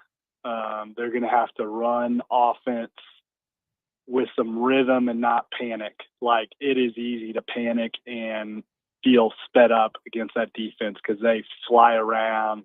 They are so physical. Their ball screen stuff, Jordan Sperber just did a really, really good video on it the other day, and I wrote about their coverage last year. It's as good as there is in the country, and it's something you don't see a lot. A lot of teams fall back in a drop coverage or they'll switch.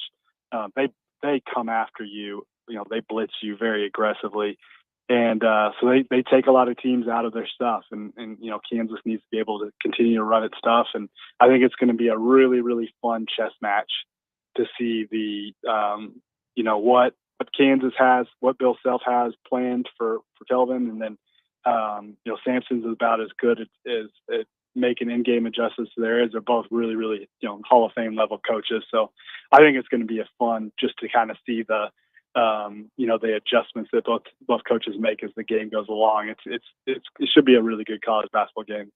And my last question, it's not really a question. You had a story come out yesterday at The Athletic about Josh Schertz, the head coach at Indiana State. a tennis prodigy as a kid, homeless for a time as a teenager, a Division II head basketball coach, took one of the worst programs in the country to one of the best. Now he's got Indiana State at 18-3. I just want to tell you that was a hell of a great story, and I really enjoyed reading it. Thanks, man. It's probably the most time I've ever spent on a story, so I appreciate that. It was great stuff. It's all great stuff from CJ Moore at The Athletic. He joins us for the Big 12 breakdown. CJ, thanks so much. We'll talk to you next week. All right, thanks, guys. Take care. That is CJ Moore.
Let's get it. Fourth and final hour of 580 Sports Talk for this Thursday, first day of February.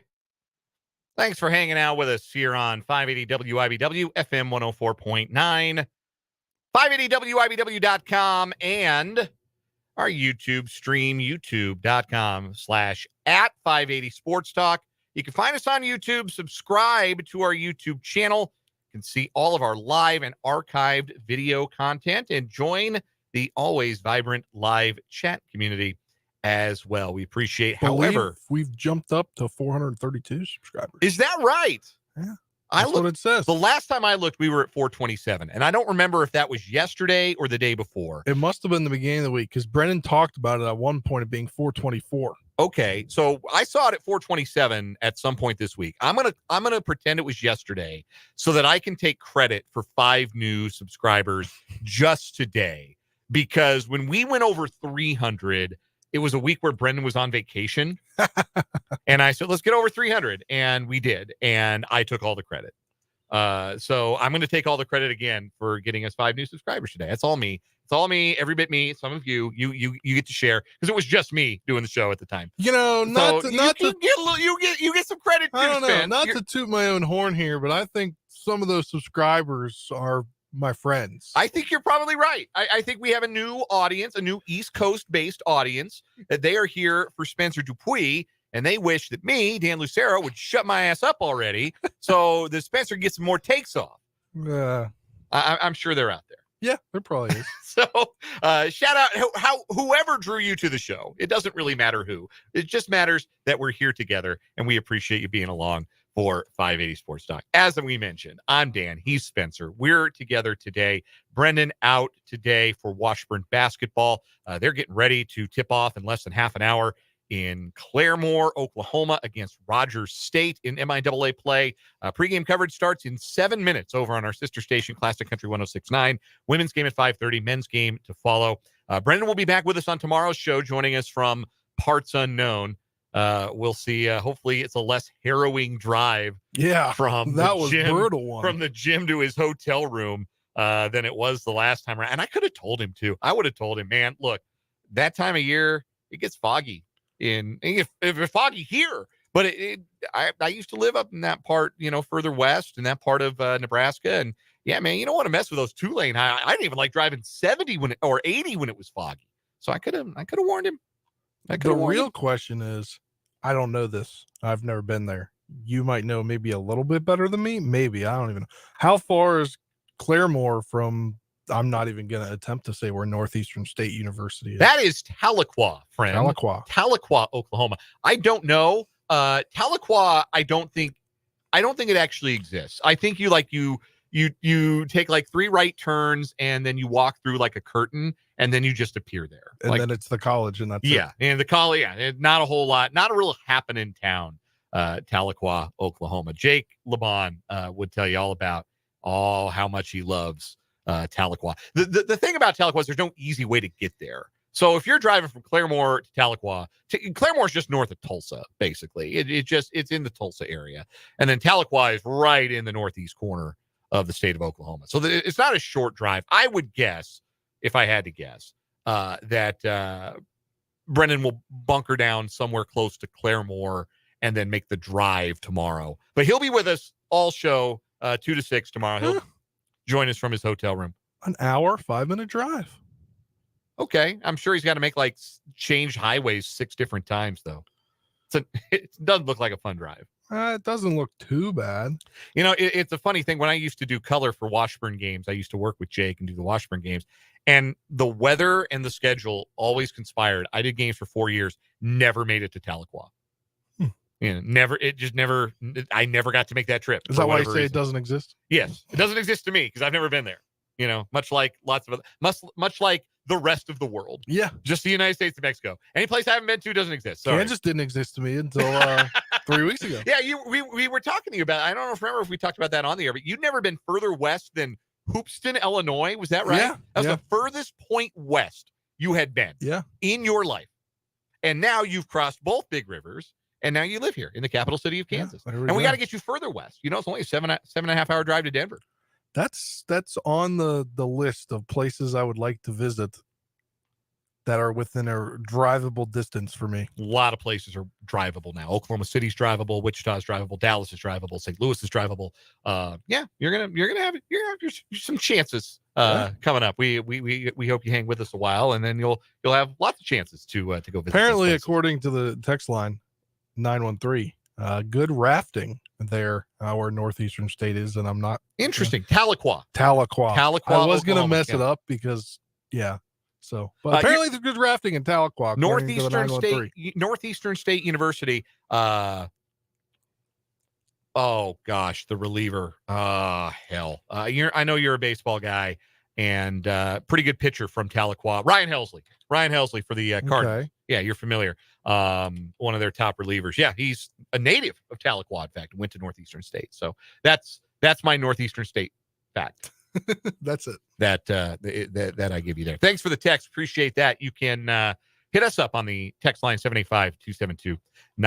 Do you know who also went to Northeastern State University? Obviously, I don't. I just told you. Ryan Helsley's all I got. You're not gonna care for the genre of music this singer is, but she did win American Idol. Carrie Underwood. Yeah, that's right. I did know that. Ask Brendan about Carrie Underwood. And stand clear of the debris when his brain explodes talking about Larry Coker. Oh, sure. Former head coach at Miami. How about that? He went to Northeastern State. That I did not know. Butch Davis is from there. Former Miami head coach. That's funny. He was born there at least. Anywho. Random facts. Yes, we get down Wikipedia wormholes. They are invited and encouraged on the program. Still to come on the show today, Mitch Holthus, voice of the Kansas City Chiefs. He's going to join us in about 20 minutes or so. We'll get Mitch's impressions of the Chiefs' AFC Championship game victory and looking ahead to Super Bowl week in Vegas.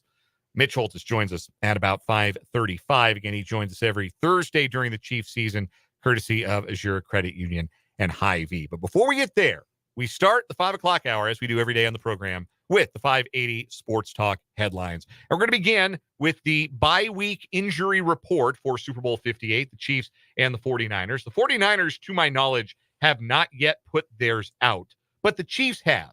And there were two players who did not practice today. They were Charles Omenihu and Joe Thuney. No big surprise there. Joe Thuney working through his pectoral injury.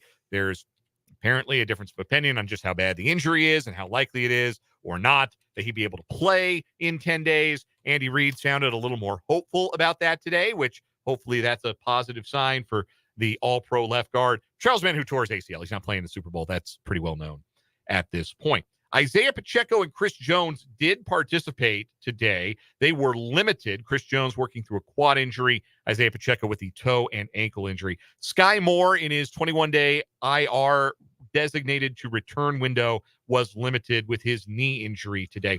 Everybody else practiced in full, including Willie Gay and L'Jarius Sneed, who would have been limited had there been a practice yesterday, according to yesterday's injury report. They were full participants, full go today, tracking toward the Chiefs having Willie Gay back after he missed most of the divisional round and all of the AFC Championship game. That's a big deal. Speed at linebacker against this 49er team.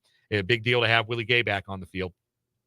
Also participating in full, Prince Tega Winogo, who's in his 21-day IR return window. Blaine Gabbert, Richie James, Rashee Rice, Drew Tranquill, and Marquez Valdez-Scantling. Noteworthy that Kadarius Toney is not on the list. He practiced today. He was on yesterday's list. He was estimated as a full participant with not injury-related, the NIR personal designation, but he was out there with his teammates today. And I don't know if that's entirely water under the bridge, him going on IG Live the day of the AFC Championship game and saying the Chiefs are lying on his name and saying that he's not actually hurt. I can't imagine that's fully water under the bridge, but at the very least for now, Tony is back with the team and practicing. So we'll see where that goes. I got a 49ers injury report All right, share it. From their team reporter, team employed reporter, Lindsay Polaris. George Kittle is not practicing today again. Cornerback Ambry Thomas, he is limited, and linebacker Oren Burks limited as well. So that was what was estimated yesterday by the 49ers, and that all held for today. Yes. Kittle, a DNP with a toe injury. Oren Oren Burks, we mentioned, he's the third linebacker for the 49ers. He did not play in the NFC Championship game with that shoulder injury. He was limited today. Ambry Thomas, their nickel corner, limited with an ankle injury. I mean, George Kittle's definitely going to play in the game. They're just not letting him practice. So he can get better. That's not anything they're real concerned about. Maybe this is of some note, no designation for Christian McCaffrey, who got hurt at the end of the NFC Championship game, not even being listed on the injury report. One fun fact about Ambry Thomas, whenever he is on the field in 10 days, Patrick Mahomes and Travis Kelce will have a name for him, and that name is Food. Food is what they're going to call Ambry Thomas if they see him on the field in Super Bowl 58. All right. I am leaving you the headline of your favorite NFL team hiring a head coach today. Have at it. Yes. Honestly, I was thinking it was going to happen. There wasn't many options left. This is true. There was about, I think, 2 options left that they had interviewed, maybe 3. I guess 3. But I didn't think one was a legit contender, considering he hasn't even been a coordinator yet. That being Anthony Weaver, D-line coach for the Ravens, who will get to the Ravens defensive coordinator position later on. But the Commanders have hired former Cowboys defensive coordinator Dan Quinn to be the head coach. He's expected to hire highly regarded Cowboys defensive passing game coordinator Joe Witt Jr. as defensive coordinator. It's not official yet. They haven't announced it yet. We talked about this earlier on the show, but I am changing a little of my sentiment than I was when I came in this morning. And if you saw my tweet quoting Adam Schefter's tweet, and my tweet this morning after it dropped was no. Okay. We got to see the offensive coordinator hire first. I would have I would venture to guess here it's going to be somebody connected to the Shanahan schemes, just because when he had his most success in Atlanta, Kyle Shanahan was his offensive coordinator. Yeah, and that 2016 team where they went to the Super Bowl, and that was the was it 28-7, 28-3, 28-3. They had like the repeat of that graphic that you always see with former Washington head coaches. I mean, right. You had Raheem Morris, who is now the Falcons head coach, was the assistant head coach. Then you had Mike McDaniel on that team, Matt LaFleur, Kyle Shanahan. So maybe another low-level guy in there on that squad, on that coaching squad. Maybe he's a guy they picked to be there. Maybe he's a guy that's the quarterback coach or the receivers coach in San Francisco right now. Yeah, that's all I got. But the Commanders have hired Dan Quinn. I like it better than I did this morning. My initial take was Ron Rivera 2.0, but he doesn't have personnel decisions. So if you hire a personnel guy to do personnel things, then you're just about coaching guys up. And I did see Micah Parsons, I believe, say something along the lines of, I'd be down to follow him. So, yeah, a lot of players really like Dan Quinn. A lot of coaches. Like, this is one that's going over really well in, like, coaching circles, players circles. Players love Dan Quinn. And they bust their butts for Dan Quinn. And you can see that reflected in the performance of the Cowboys defense over the last 3 years. He took over one of the worst defenses in the league, and they were a top 10 defense this year. And I think the year before as well. I was down on the idea of Dan Quinn coming back to the Seahawks for 2 reasons. I would very publicly did not want this to happen. And the 2 reasons were, number one, I think they needed a clean break from the Pete Carroll era. They needed to do something completely different that was not in any way related to what the Pete Carroll era was. It was time for a fresh start, fresh coat of paint. And number 2, Dan Quinn and his defense did not perform well against the Shanahan offense. The offense is run by the Rams and 49ers head coach. And I didn't want to go into a season and already feel like those games were losses because the scheme's not a good matchup against those teams. So I'm glad the Seahawks went the direction they did, but everyone wants to say, well, Dan Quinn blew a Super Bowl. Dan Quinn blew a 23 lead in the Super Bowl. You know what that means? It means Dan Quinn got to a Super Bowl. Yeah. And I know Ron Rivera had also been to a Super Bowl when the Commanders hired him. That was one of his great selling points. But I think when you combine the fact that his defenses have always played at a high level and the fact that he has been a head coach with some success in the past, and as you laid out, that he's hired some good and qualified assistants, it's not a bad hire. Like, I don't think it's the best the Commanders could have done, but I do think if this is like the consolation prize, if they really did want Ben Johnson as much as has been suggested. I saw an ESPN report said that they really liked McDonald a lot, but couldn't get that done because McDonald liked the Seattle gig better. If this is their second or third choice, I think it could have come out a whole lot worse than Dan Quinn. For the Seattle job, it's a lot. It's there. There's people there. There's players there. Mm-hmm. Like it's not a full rebuild. If you go to the Commanders, I feel like it's full rebuild. Well, you got to get quarterback. Yeah. Like first and foremost, like that's the most important position. And you got to retool the offensive line. You got to add some depth at receiver, and you got to completely overhaul the defense, honestly. Yeah.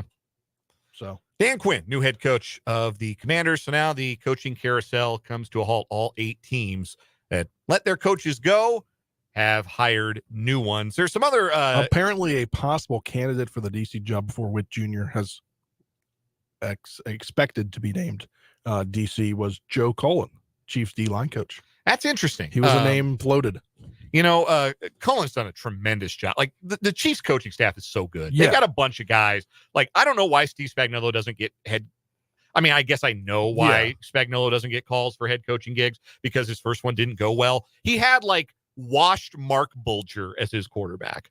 I'm willing to reevaluate Steve Spagnuolo now and maybe give him another chance if I'm a NFL general manager. I don't want to speak that into existence, Chiefs fans. I'm not trying to get him to leave, but like I'm surprised he doesn't get calls, and I'm surprised Dave Merritt, the defensive backs coach, hasn't been a defensive coordinator. Now there's reporting that he wants to stay in Kansas City till his kids grow up, and then maybe take a run at being a DC somewhere else, and he likes being the DB coach here in Kansas City. But Joe Cullen and Andy Heck and Dave Tobe, the special teams coach, like it's such a good staff.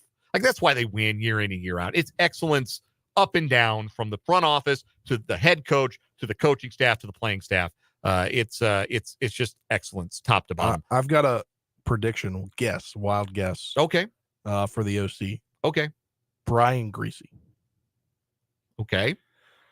Or one of the QBX sons. Greasy's a quarterback's coach right now for the San Francisco 49ers, by the way. Yes. Wouldn't surprise me, honestly, if it's him or if it's one of the QBX. One of the QBX. Yeah, could be Clint Kubiak, who's the offensive assistant for the 49ers right now. A couple of other coaching notes. The Baltimore Ravens quickly replaced Mike Macdonald as their defensive coordinator. Macdonald, of course, the new head coach in Seattle. They're going to promote Zach Orr, who played for the Ravens and had been their inside linebackers coach. He's going to be their defensive coordinator moving forward. The Patriots have their offensive coordinator, Alex Van Pelt, is going to join Gerard Mayo's staff. He spent the last 4 years, I believe, as the offensive coordinator for the Cleveland Browns. And speaking of Mike Macdonald, there is a rumor that he has narrowed his sights on Ryan Grubb to be his offensive coordinator. Grubb was named the Alabama offensive coordinator following Kalen DeBoer from Washington. Obviously hasn't coached a game at Alabama yet, but potentially some interest in Grubb moving back to the Pacific Northwest. That'll be interesting. There is one other story we have to get to, but we're going to go ahead and take a break here, remove it from headlines. The dumbest gambler you've ever met and the dumbest gambling scandal of this year and maybe any other year. That's coming up. Mitch Holthus, too, coming up in this final hour of 580 Sports Talk.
527 here on 580 Sports Talk. Mitch Holthus coming up in our next segment, the voice of the Chiefs.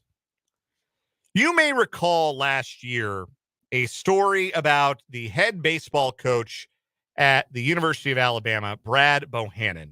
I should say former Alabama baseball head coach, because he was fired after there was an accusation that he provided insider information to an individual he knew to be engaged in sports betting, and that bettor turned around and at the sports book located at the Cincinnati Reds Stadium, Great American Ballpark, tried to place a six-figure wager on a game between Alabama and LSU. Well, the NCAA completed their investigation and handed out their penalties. They've given Alabama baseball 3 years of probation and a $5,000 fine, and they have hit Bohannon with a 15-year show cause. Wow.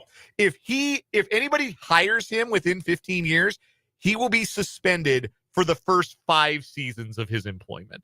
His career is over. Exactly. Yeah. As a college baseball coach is Probably essentially as a baseball coach in general. what this is. Anyway, the negotiated resolution is available online, and it contains the full accounting of what exactly happened here, and it is too stupid to believe. From the NCAA and the resolution. On April 28, 2023, prior to Alabama's baseball game against LSU, Bohannon sent several electronic messages via an encrypted messaging application to a bettor that Bohannon knew was involved in sports wagering activities. What was happening was Alabama had a scheduled starting pitcher that wasn't going to be able to make his start. Bohannon knew that.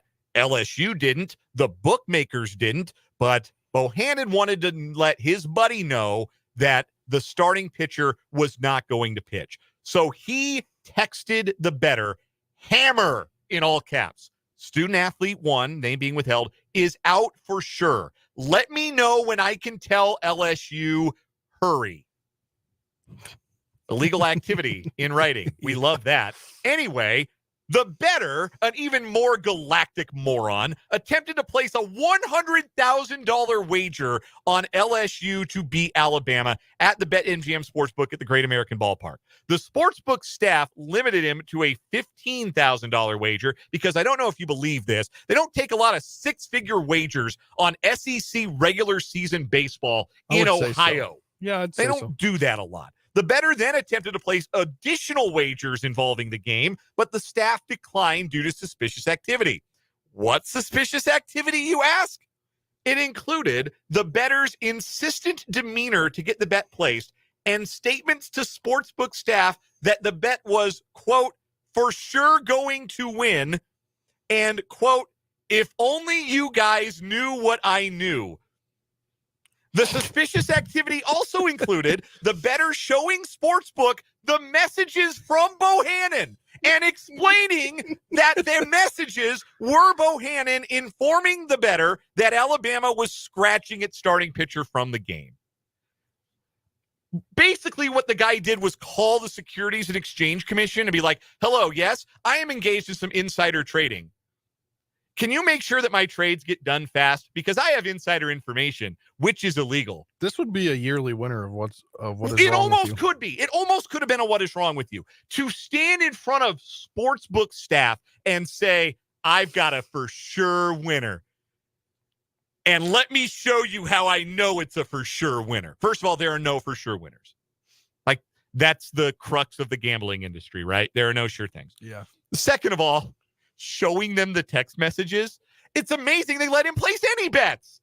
He didn't reach into his hand and pull the slip and tear it to shreds.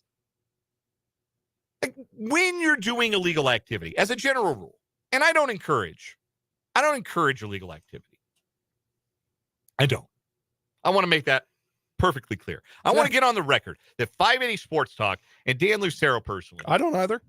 And Spencer Dupuis, do not encourage illegal activity. That being said, if you're going to do something illegal, don't tell the people you're trying to take advantage of that you're trying to take advantage of them. Why? Why would you do that? The dumbest bettor alive. I cannot believe that he stood there and held up his phone so the sports book could see that he had inside info on an SEC baseball regular season game. Look, man, like, I don't know, maybe be a little less greedy. Maybe drop a hundy on it. Yeah. And nobody's going to raise any white flags. Oh, that's interesting. We don't take a lot of SEC baseball bets here. Must be a big fan. Yeah. Where's my slip? I'm leaving now. Please do not ask any follow-up questions. Was that the only, like, could you have to go in person? Like, could he have not just done it online? Like, he did. I don't know. I got to be honest. Like, every state's got different Yes, rules. I'm saying. And like what you can bet mobily, what you can bet on your phone. Like, I've never dug so deep that I've found like SEC baseball money lines to bet. I don't follow college baseball that closely in the first place. And number two, my bankroll is not such that I'm going to drop any kind of money on SEC regular season baseball. Text from the 913 asks who won the game. You'll never believe it. LSU won the game. Yeah, you'll never believe it. But yeah, LSU won the game when Alabama had to scratch their regular weekend starter to start some jabroni, which was the whole point of Bohannon telling his buddy in the first place, hey, man, we got no shot today. But nobody knows this except me and now you. So go make some cash. Go get rich off of this, big guy. Like, were they going to split the winnings? Yeah. Like Brad Bohannon was probably making high six figures, if not seven figures, as an SEC head baseball coach. What's the money to him? Absolutely the dumbest boys alive. And Brad Bohannon will never coach college baseball, major or otherwise, ever again. A 15-year show cause. Ooh, that is a hammer coming down from the NCAA. We're going to take a break. Mitch Holthus, voice of the Kansas City Chiefs, joins us next here on 580 Sports Talk.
Back on 580 Sports Talk on this Thursday. We are out to Mitch Holthus, voice of the Kansas City Chiefs. We will hope to have him join us here shortly as the Kansas City Chiefs prepare for Super Bowl 58. Mitch joins us every Thursday on the program, courtesy our friends at Azure Credit Union and Hy-Vee. He'll be joining us shortly, we hope. Dan Lucero, Spencer Dupuis with you on this edition of 580 Sports Talk. Our thanks to our guests from earlier today. Stephen Ruiz of The Ringer joined us at 2:30.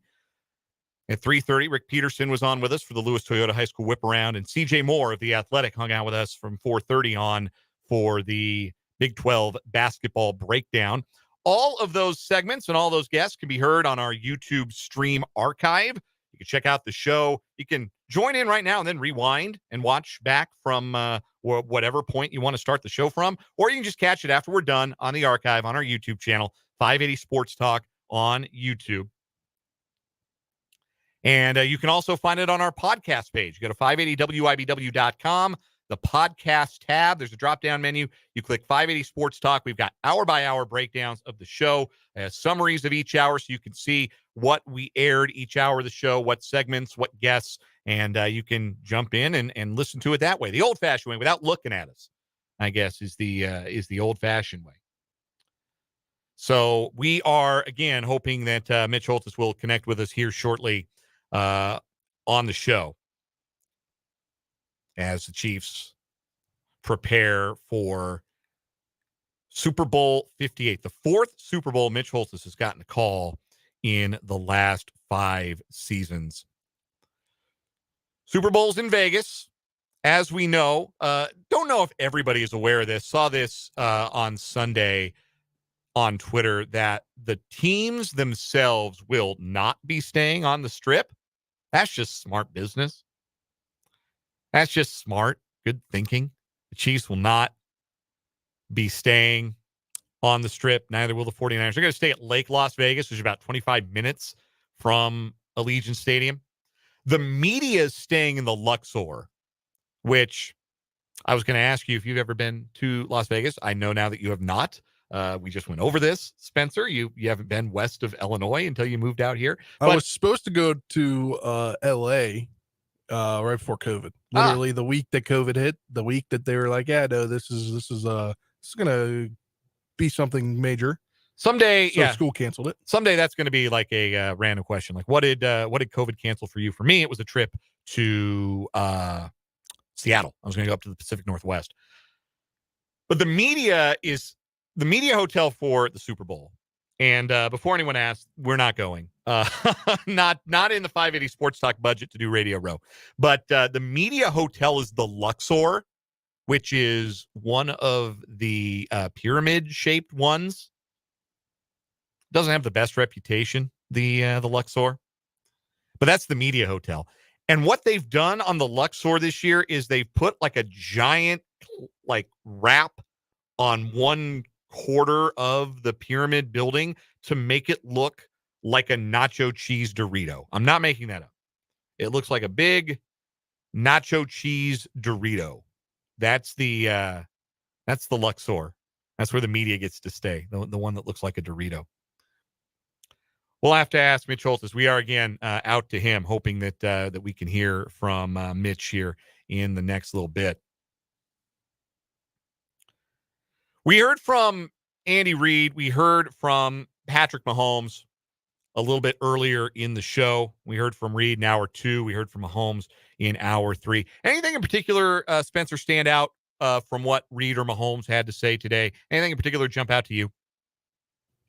Not really. I mean, I think Mahomes gave some good answers today. I think both guys actually gave. They were more candid, I think. Yeah, I could see that. A little bit more relaxed. Like we talked about it earlier. That maybe a little bit more relaxed this time. It's old hat now. This is the 4th time that they've been through this, and you get used to the circus, and you get used to some of the questions that get asked that aren't like strictly football questions that you have to deal with when you're playing this late into the season. And I think that does kind of reflect itself into how they comport themselves at the table.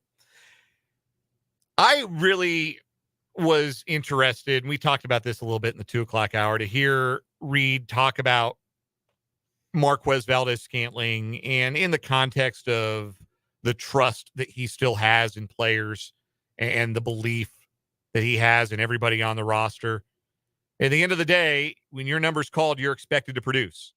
And it has been difficult at times for the Chiefs to be able to trust every member of the 53-man roster, particularly at the wide receiver spot. But MVS is a guy whose number's still going to be called. He's on the depth chart. His numbers come up. He's got to make it happen. He's got to make some plays. And in this playoff run, that's exactly what he's done. He's made some instrumental plays each of the last 2 weeks in making sure that the Chiefs are able to pull these games out. Explosive plays, a couple of them against Buffalo. Of course, the clincher against Baltimore. One of the more memorable plays, certainly, of MVS's career. And he's put together a little bit of a playoff resume for the Chiefs. When you go back to last year, he was the leading receiver for the Chiefs in the AFC Championship game. So it's back-to-back AFC Championship games where MVS has come up huge and made some certainly memorable moments for the Kansas City Chiefs on their path to this Super Bowl. We are, again, hoping to be able to speak with Mitch Holthus before our time is up here. A couple of texts. You can hit us up on the text line, 785-272-9429. One text about the design. That's how you say that word. Design on the Luxor. That wrap had to be a bit expensive. Tells us something about trying to beat the house. Yes, we say it all the time. There is a reason that there are so many tall and shiny buildings in Las Vegas. Yeah. There's a reason. And you know the reason is? It's knuckleheads like you and me. It is. Flat out. Knuckleheads like you and me. That's why. Another text from the 913 regarding MVS. He's the Jimmy Butler of the Chiefs, coming up strong in the postseason. That's an interesting comparison. Obviously, I mean, Jimmy Butler's a pretty good regular season player. He's had a couple of all-star appearances, but yeah, certainly a player who appears the last 2 years to have taken his level of play up in the postseason. You need guys like that. You know, in basketball, they talk about 82 game players and 16 game players. There are the players that get you through the 82 game schedule and you can win with them.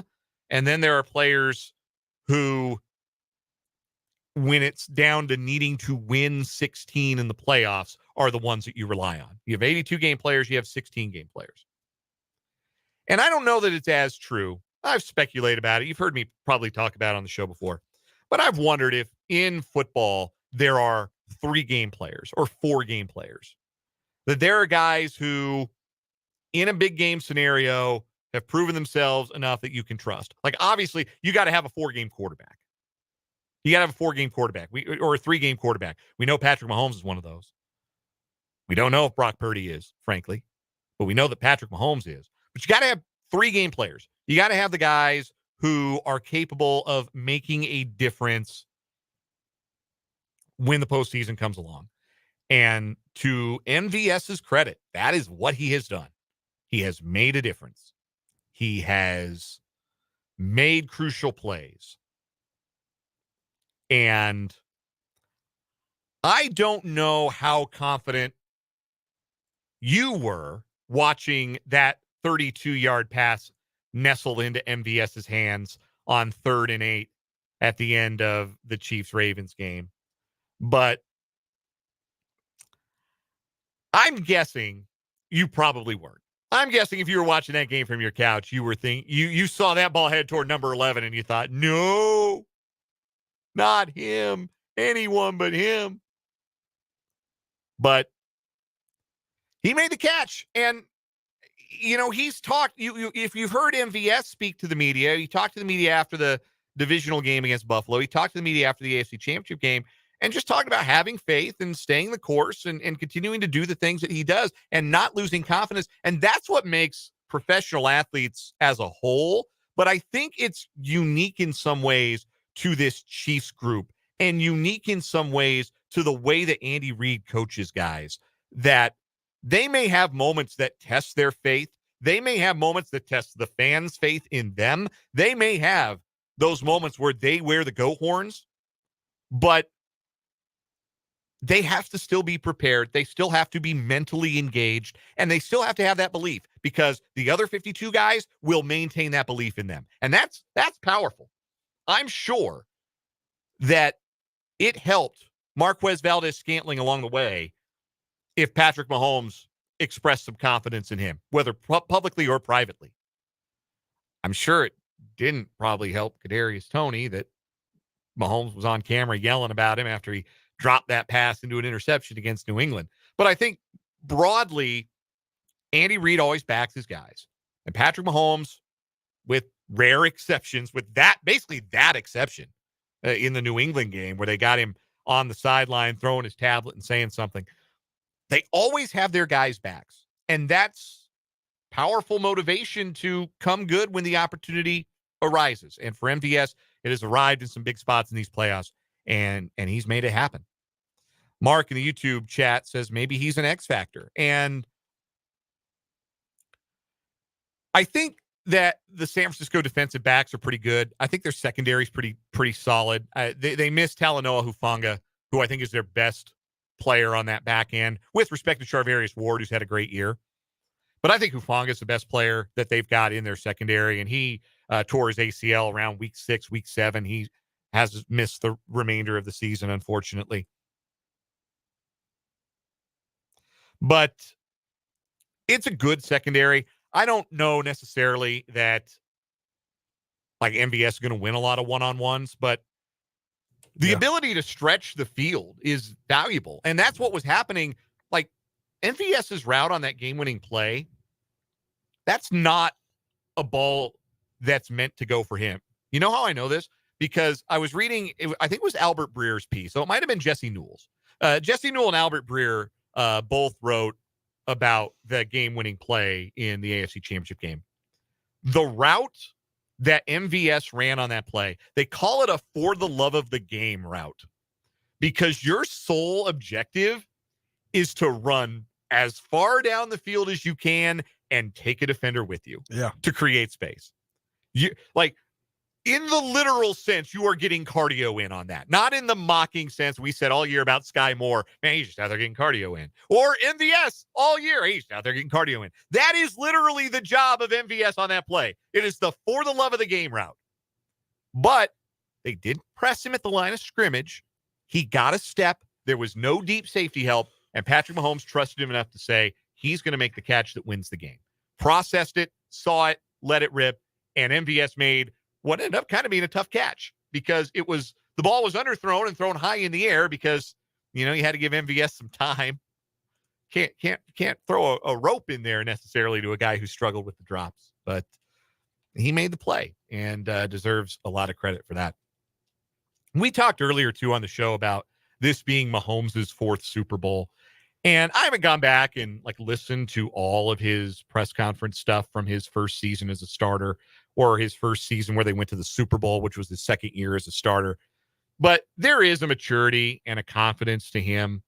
And it was always there. Like he never seemed to be ruffled by the moment. But he was the first one to say after Super Bowl 54 that he didn't play well for the first 3 quarters of that game. And just seemed a little bit off. And Nick Bosa played an unbelievable game that night. And it wasn't until the 4th quarter that he hit his stride. And I thought that he came out in the next year's Super Bowl better, maybe more ready to play, if that's a thing for quarterbacks. But unfortunately, nobody could block and nobody could catch. So I think the lessons from those first 2 games Mahomes brought out into last year's Super Bowl. And though he didn't throw for as many yards as he did in Super Bowls 54 or 55, it was probably his best Super Bowl performance to that point. And the numbers bear that out. Quarterback rating, QBR, they bear that out. It was his best performance in his 3 Super Bowls. And I think he can top it. I think against this 49er defense, Andy Reid and Mahomes with an extra week to prepare, they put up 31 and 38 points in Super Bowls with Mahomes when they've had a functional offensive line with the extra week to prepare against defenses that were regarded as one of the league's best. That's what they did to San Francisco. They left a lot of that scoring late, but they scored 31 points. And last year, they held that fearsome Eagles front to 0 sacks, and they put up 38 points. So that might be the baseline of expectation for Mahomes in this offense going into this game is, are they going to get into the 30s again? And if they do you think Brock Purdy can match him? Like if this ends up being a higher scoring game, and the Chiefs Super Bowls all have been 31-20, 31-9, again, not a functional offensive line in that game, unfortunately for the Chiefs. Not the only reason they lost, but a big part of the reason they lost. And 38-35 last year. If this one ends up being a shootout, can Brock Purdy keep up? That might be, like I said on Monday, we got 2 weeks to talk about this, so we're going to look at it from every single angle. But we might be back on the airwaves 2 Mondays from now saying this came down to Patrick Mahomes versus Brock Purdy. Yeah. And one of those guys is Patrick Mahomes and the other is Brock Purdy. And that's why that guy's team won. It might really be that simple. And if it is that simple, that's wonderful news for Chiefs fans. Yeah, we have some news. Ian Rappaport, Adam Schefter reporting the Rams have a new defensive coordinator after Raheem Morris left. Chris Shula, the grandson of Don Shula, has been promoted from the pass rush coordinator and linebackers coach to the defensive coordinator. How about that? There's a little breaking coaching news for you. We're going to take one final break, and then we're going to come back. We're going to wrap up the show with a final word here on 580 Sports Talk.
Final word time on this edition of 580 Sports Talk. Spencer Dupuis, you go first, my friend.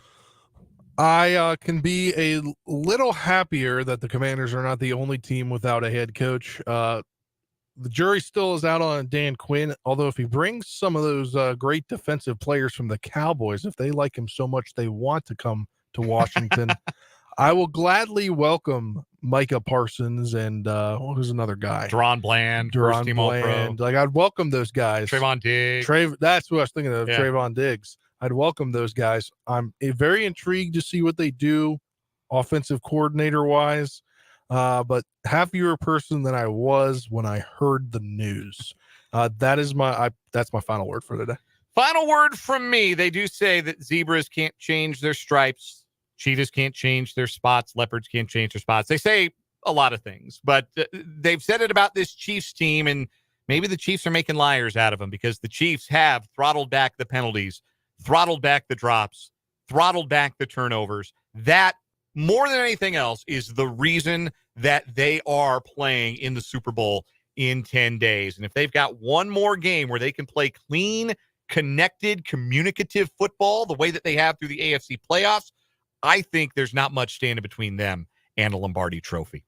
That's the final word for today. That's going to wrap up the show. Our thanks to our guests, Stephen Ruiz of The Ringer, Rick Peterson of TopSports.News, and CJ Moore of The Athletic. And our thanks, of course, to you for listening. Tomorrow on the program, it'll be a fun Friday on the show. Not a red Friday, although I guess every day is kind of a red day leading up to the Super Bowl. So it can be a premature red Friday if we want it to be. Myself and Spencer will be in the studio. Brendan will join us from Parts Unknown for all 4 hours. We'll talk to Matt Derrick of Chiefs Digest. We'll continue to break down Super Bowl 58. We'll get you ready for the Lewis Toyota High School basketball games of the week tomorrow between Hayden and Manhattan as well. But until then, for Spencer Dupuis, I am Dan Lucero saying good night. This has been 580 Sports Talk.